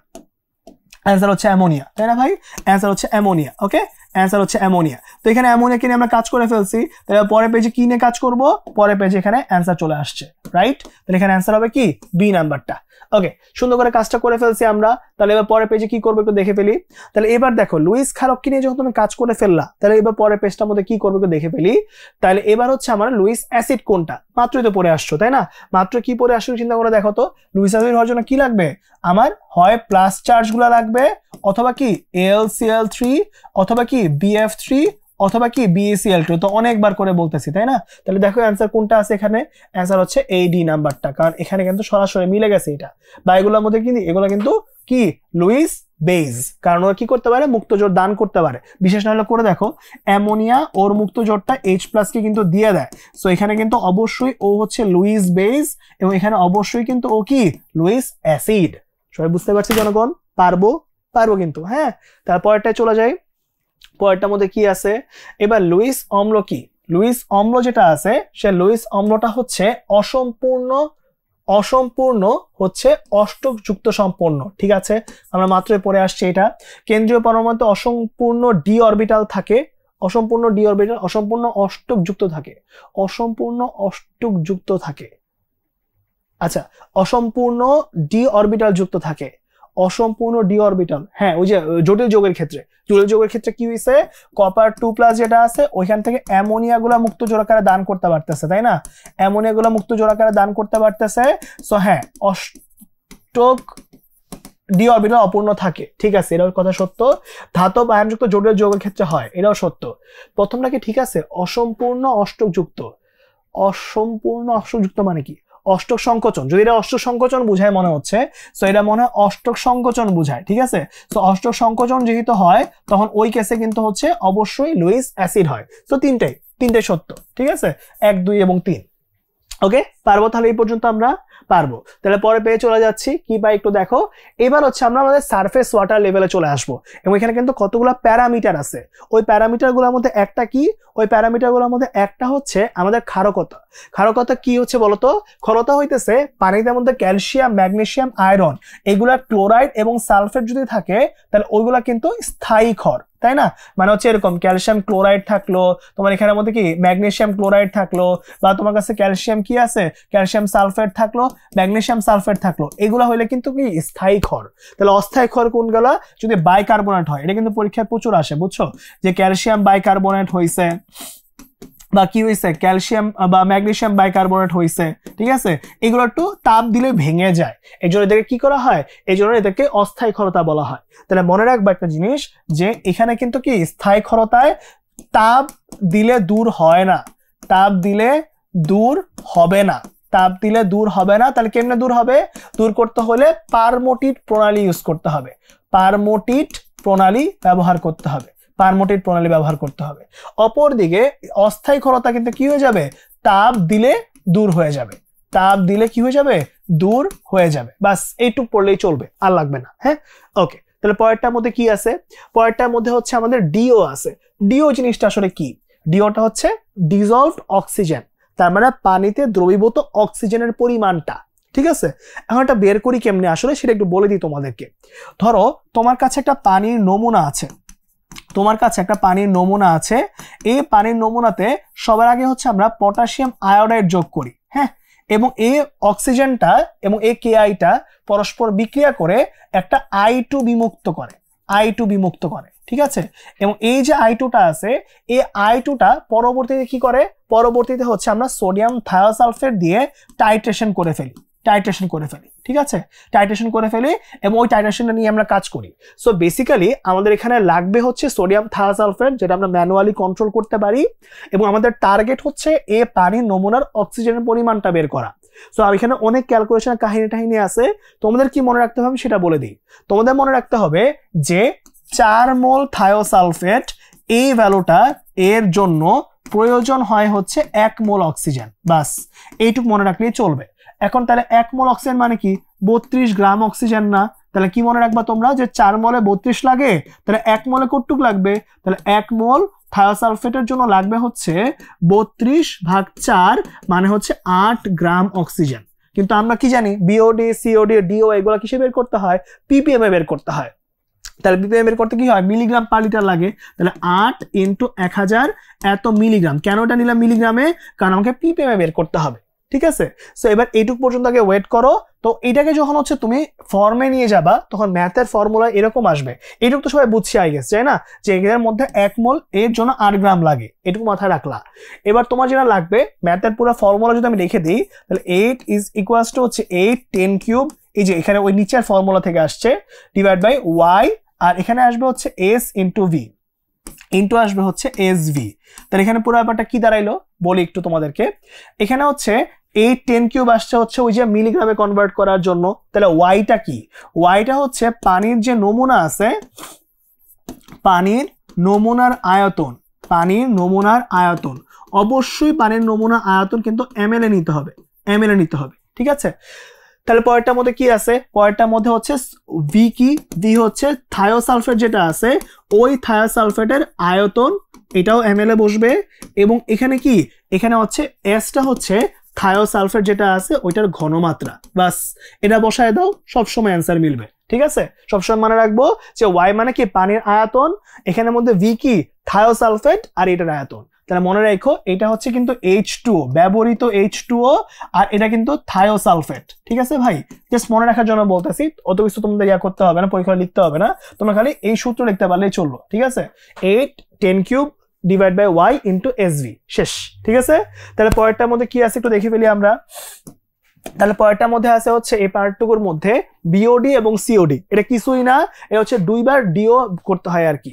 মানে এখানে হচ্ছে ফার্স্ট অফ অল এটা অণুজীব, মানে হচ্ছে বায়োলজিক্যাল অক্সিজেন ডিমান্ড, এটা নিয়ে কাজ করতে হয়। তার মানে হচ্ছে পানিতে অণুজীবের কারণে যেটা হয়। ঠিক আছে, তাহলে এখানে কি নিয়ে কাজ করতে হবে মনে রাখবে, এটা কিছুই না, এ বিওডিটা হচ্ছে আমার শুরু একটা ডিও করতে হয়, এরপর 5 দিন পরে অণুজীব সহ রেখে দেওয়ার পর একটা ডিও করতে হয়, আর কিছুই না। ঠিক আছে, তাহলে এবার আগের পেজের সূত্রটা নাও, তুমি কি নিলা সূত্র আগের পেজে বলো তো, 8 10³ ডিভাইড বাই y, এখানে কি s ইনিশিয়াল v ইনিশিয়াল, তাহলে মাইনাস করে দাও, তাহলে এখানে কি আসবে 8 10³ y, আর এটা 5 দিন পরে, 5 এর মিনিং হচ্ছে অণুজীব অ্যাড করার পরে আমার সেকেন্ড যে দ্রবণটা হবে ওটাকে 5 দিন রেখে পরে আবার ডিও নেওয়া হয়, তারপর চেক করা হয় যে কতটুকু পরিমাণ অক্সিজেন অণুজীবগুলো খেয়ে ফেলছে, নিয়ে নিছে সেইটা। এখানে কি আসলো, তাহলে এখানে আসলো S5V5, তাহলে এবার কমন নিয়ে নাও। তাহলে এবার দেখো তো ভাই, এই অংশটুকু এবং এই অংশটুকু কমন নেওয়া যায়, তাহলে কি আসে 8 10³ y কমন নিয়ে নিলাম, তাহলে কি পাচ্ছি S initial V initial minus S5V5, বাস এইটুকু বসায় দাও, অ্যান্সার ইজিলি মিলে যাবে। ঠিক আছে ভাই, অ্যান্সার কিন্তু ইজিলি মিলে যাবে। ঠিক আছে, আর কিছুই মনে রাখতে হবে না। সিওডি আরো সহজ, দেখো এখানের মধ্যে কিন্তু ফার্স্ট অফ অল একটা ডিও বের করা হয়েছে নর্মাল, মানে নর্মাল পানির জন্য। ঠিক আছে, নমুনা নর্মাল পানির জন্য, ঠিক আছে, নর্মালি করা হয়েছে। আর একটা হচ্ছে অণুজীব সহ যে পানি আছে না, অণুজীব সহ পানির জন্য আরেকটা ডিও করা হয়েছে। এরপর এখানে বিয়োগ করে দিছি, যেটা পাইছি ওইটাই কিন্তু কি, ওইটা হচ্ছে বিওডি। আর এখানে খালি একটু চেঞ্জ হবে যে ওখানে তুমি অণুজীব সহ পানি করছো, এখানে কেমিক্যাল সহ পানি নিবা, বাকিটুকু হুবহু সেম। এই জন্য সূত্রের মধ্যে কোনো চেঞ্জ নাই। ঠিক আছে, এখানে সময় লাগে পুরো প্রসেসটা করতে 5 দিন, কারণ অণুজীব 5 দিন পর্যন্ত কি করে, অক্সিজেন গ্রহণ করতেই থাকে এবং খুব ফ্ল্যাকচুয়েশন করে। 5 দিন পরেও সে গ্রহণ করে, বাট ওই ভ্যালুটা আমার কোনো ইফেক্ট ফেলে না। এখানের মধ্যে কি হয়েছে, সিওডিতে হচ্ছে কেমিক্যাল অক্সিজেন ডিমান্ড, তার মানে কেমিক্যালি হচ্ছে কাজগুলো করতে হয়েছে। সো এখানে হচ্ছে 2-3 ঘন্টার মধ্যে কাজ শেষ হয়ে যায়, 2-3 আওয়ারের মধ্যে কাহিনী শেষ। কিন্তু প্রসেস কিন্তু একটাই, যে ফার্স্ট অফ অল কি করতে হয়, ফার্স্টে হচ্ছে ইনিশিয়াল একটা ডিও নিতে হয়, এরপর 2-3 ঘন্টা পরে কেমিক্যাল যোগ করে 2-3 ঘন্টা পরে আরেকটা ডিও নেওয়া হয়। এবার এই দুটোর মধ্যে কি করে দাও, বিয়োগ করে দাও, অ্যান্সার চলে আসবে। তাহলে কি কি পাচ্ছি দেখো, তাহলে এখানেও সেম 8 × 10³ বাই y, এবার কি হবে S1V1 মাইনাস হচ্ছে S2V2, ভ্যালু বসায় দাও, অ্যান্সার চলে আসবে। মনে রাখতে হবে এই যে ডিও বিওডি সিওডি সবগুলার এখানে কিন্তু ডিওর এককও আসবে ppm এ, সরাসরি কিন্তু ppm এ আসবে। সো এখানে বিওডির এককও কিন্তু কি আসবে, ppm এ আসবে, আর সিওডি একক কি আসবে, ppm এ আসবে সরাসরি। এখানে কিন্তু সূত্রের মধ্যে যখনই তুমি এই 10³ গুণ করে দিছো বাই ডিফল্ট এটা কি হয়ে আছে, বাই ডিফল্ট এটা কিন্তু ppm হয়ে আছে। পারবো ওকে, ঠিক আছে, ওকে। তাহলে এবার সুন্দর করে কাজটা করে ফেলছি আমরা। তাহলে পরের পেজে যাই। তাহলে পরের পেজে কি করতেছি দেখো, কোনটির জন্য অস্থায়ী ক্ষরতা সৃষ্টি হয় দেখে ফেলে একটু দেখো। কি বলছিলাম একটু আগে, বাইকার্বনেটের জন্য হয়, তাই না? এই যে এই পেজে কিন্তু দিয়ে রাখছি, ঠিক আছে, বাইকার্বনেটের জন্য কাজ করতেছি। তো এবার যে কোনো একটা বাইকার্বনেট খুঁজে ফেলো, দেখো কোনটা আছে অস্থায়ী ক্ষর বাইকার্বনেট, কোনটা আছে সি তে। তাহলে সি হচ্ছে আমার অ্যান্সার। ঠিক আছে, পারবো আমরা ইনশাল্লাহ, পারবো। তাহলে এই পর্যন্ত হয়ে গেল। তাহলে পরের পেজে যাই। পরের পেজের মধ্যে হচ্ছে পানির ডিওর পরিসীমা। শোনো, এই পরিসীমাগুলো হচ্ছে লাস্ট 2-3 বছর ধরে অনেক আসতেছে। ঠিক আছে, নর্মাল মেডিকেল পরীক্ষায় বেশি আসে, কিন্তু লাস্ট 2-3 বছর ধরে এটা এইচএসসি পরীক্ষা আসা শুরু করছে। সো এবার যে কয়েকটা ভ্যালু পড়তে হবে ওটা আমি পাশে দিয়ে রাখছি। অ্যাটলিস্ট মানে বইয়ের মধ্যে ম্যাগনেসিয়াম, ক্যালসিয়াম, ক্লোরিন আরো অনেকগুলো ভ্যালু দেওয়া আছে। আর কোনটা পড়ো বা না পড়ো, অ্যাটলিস্ট এই কয়েকটার ভ্যালু আসলে তোমার পরীক্ষা হলের জন্য পড়তে হবে, আসলে বিপদ হয়ে যাবে। ঠিক আছে, যেমন এখানে কি হয়েছে, পিএইচ এর ভ্যালু দেওয়া আছে 6.5 থেকে 8.5, ডিওর ভ্যালু 5 থেকে 6, বিওডি 6, সিওডি 10। এই ভ্যালুগুলো হলে পানি বিশুদ্ধ ধরে নেওয়া হয়। ঠিক আছে, সো এবার এখানের মধ্যে কোনটা চাইছে দেখো, ডিওর পরিসীমা চাইছে। সো ডিওর পরিসীমার মধ্যে দেখো কোনটা আসছে, 5 থেকে 6।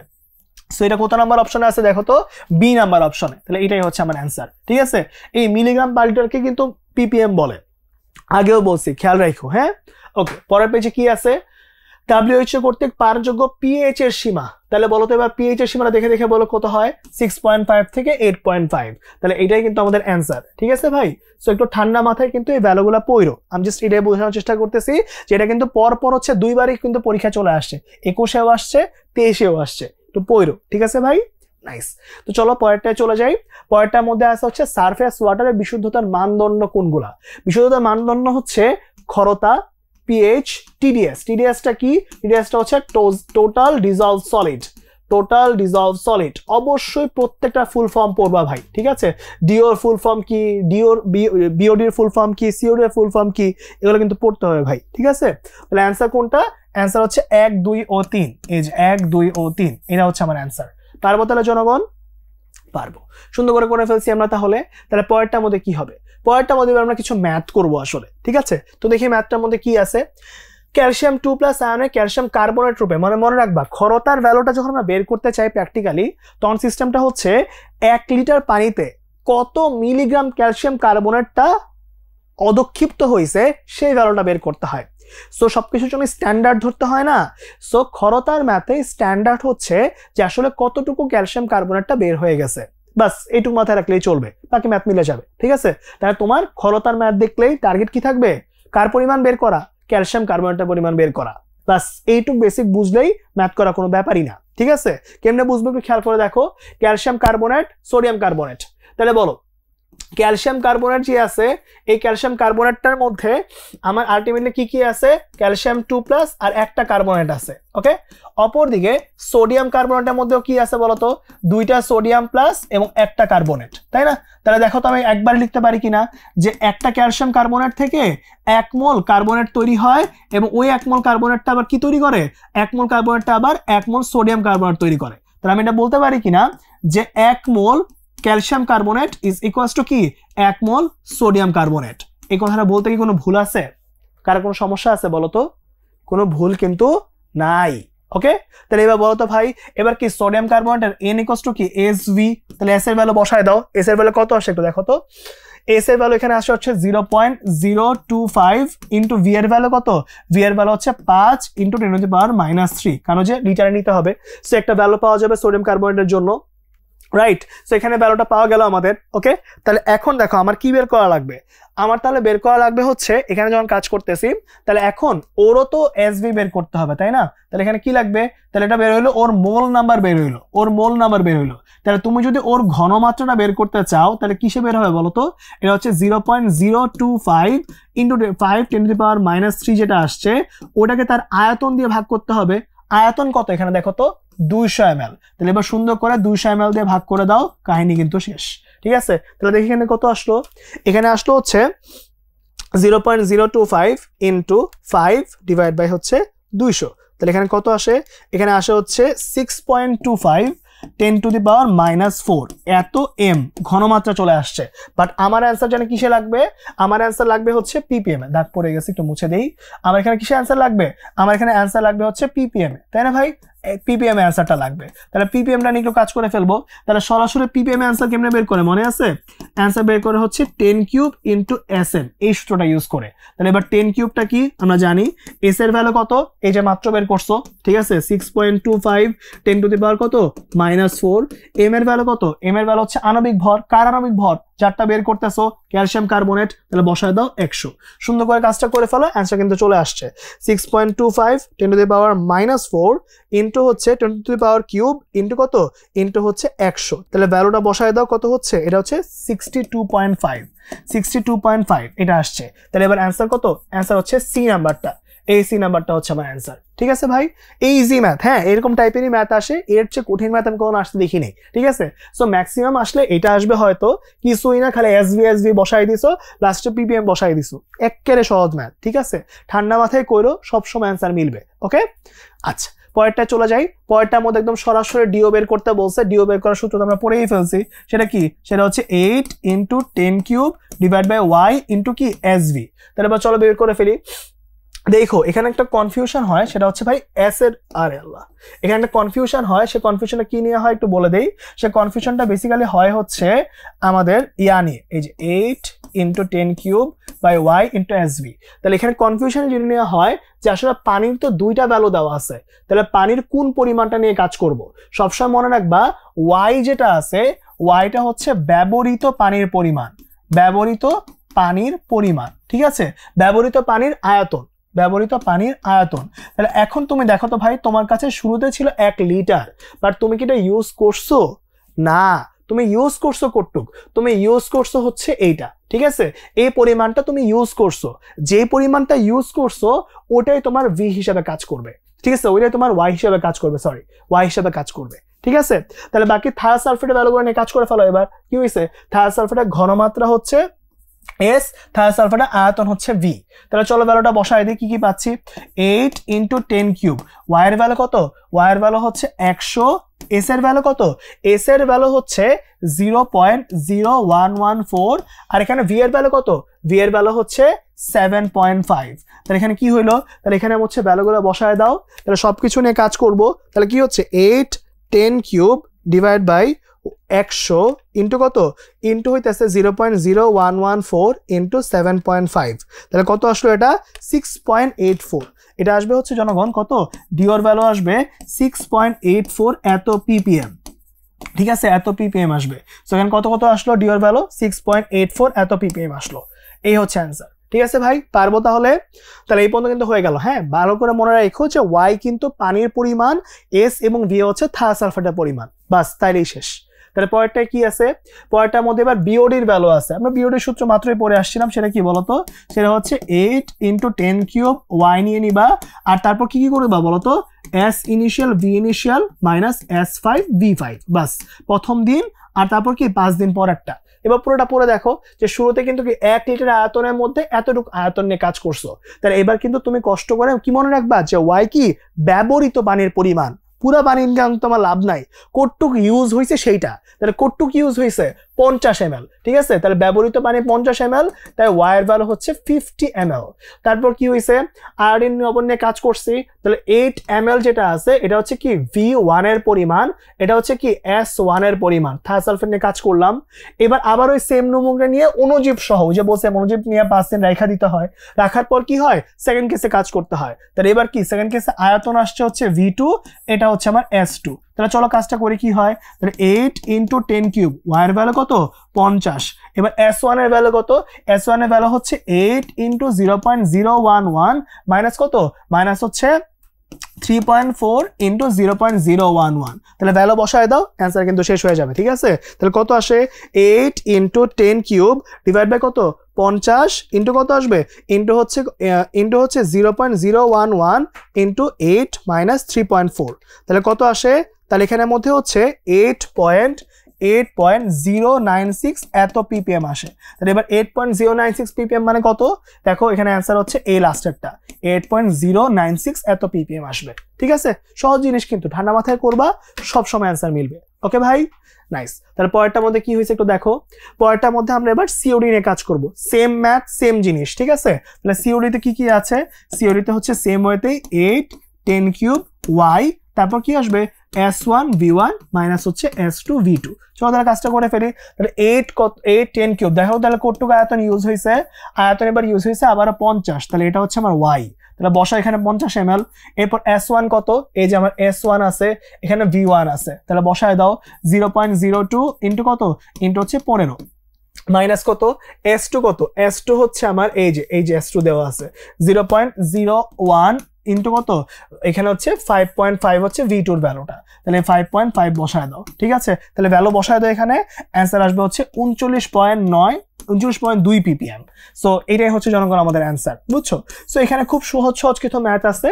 সো নর্মালি আমরা ডিও বিওডি সিওডি গুলো ম্যাথ করি না, তো এই জন্য হচ্ছে আমি খরতের একটা ম্যাথ, ডিওর একটা ম্যাথ, বিওডির একটা ম্যাথ, সিওডির একটা ম্যাথ, এরকম হচ্ছে ম্যাথ এমসিকিউতে রাখার ট্রাই করছি আর কি। হ্যাঁ, যে অ্যাট বেস্ট সবচাইতে যদি কঠিন কোয়েশ্চেন আসে তাও ইনশাল্লাহ হচ্ছে এর চেয়ে বেশি গ্যাঞ্জাম কখনো ইনশাল্লাহ হবে না, ঠিক আছে। সো এই পর্যন্তই হচ্ছে আজকে আমাদের লেকচারটা ছিল। সুন্দর করে দেখো পুরোটার সামারি যদি একটু আবার বলে দেই, তাহলে তুমি দেখবা গ্যাসের সূত্রগুলো আছে, তারপর ডাল্টনের আংশিক চাপের ম্যাথগুলো যত রকম হয় পড়ছো, তুমি গ্রাফ সহ অনেক কিছু পড়ছো, তারপর কি ব্যাপন হারের ম্যাথ করছো, তারপর কি আসছে ওই যে গতিশক্তির সমীকরণ, সিআরএমএস ব্যাগ, ওইগুলো কিন্তু ডিটেলসে পড়ছো। লাস্টে এসে কি অ্যাসিড ক্ষার তত্ত্ব, এই surface water, DO BOD COD, সেগুলো কিন্তু পড়ে ফেলছো। তো জনগণ আজকের যে টপিকগুলো ছিল সেগুলো এই পর্যন্তই। ইনশাল্লাহ হচ্ছে তোমাদের এইচএসসি লেভেলে যত রকমের কোয়েশ্চেন আসতে পারে সেগুলো এখানে কভার করার চেষ্টা করছি। বাট সবাই বাসায় একটু সুন্দর করে পড়বা, তাহলে হচ্ছে এগুলা থেকে যা যা কিছু পড়াইছি প্র্যাকটিস করলে ওইখান থেকে ইনশাল্লাহ কমন ফলানো অনেক বেশি সম্ভব। ঠিক আছে। দিন শেষে কথা একটাই যে ভাই তুমি এইচএসসি পরীক্ষা তোমার, সবকিছু হচ্ছে তোমার। আমি তোমাকে একটু গাইড করতে পারি, বাট আমি কিন্তু কখনো 100% তোমার পরীক্ষা দিয়ে আসতে পারবো না। সো যদি হচ্ছে তুমি আমার ভিডিওটা দেখে একটু নিজে নিজে প্র্যাকটিস করো, একটু নিজে নিজে হচ্ছে ট্রাই করো, আমি যে গাইডগুলো দেখাইছি সেই অনুযায়ী একটু যদি পড়ো, তাহলে ইনশাল্লাহ হচ্ছে শেষ পর্যন্ত খুব ভালো রেজাল্ট হবে।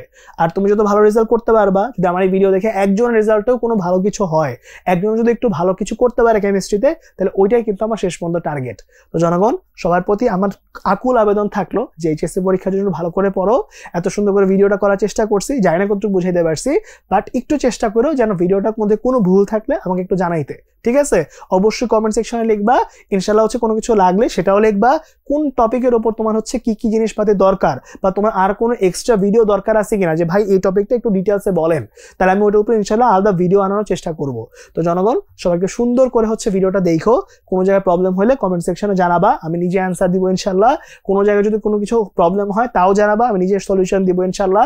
কোনো টপিকের উপর এক্সট্রা ভিডিও লাগলে তাও জানাবা, আমি নিজে ইনশাল্লাহ করে দিব। তো জনগণ এতক্ষণ ভিডিওটা দেখার জন্য অনেক ধন্যবাদ।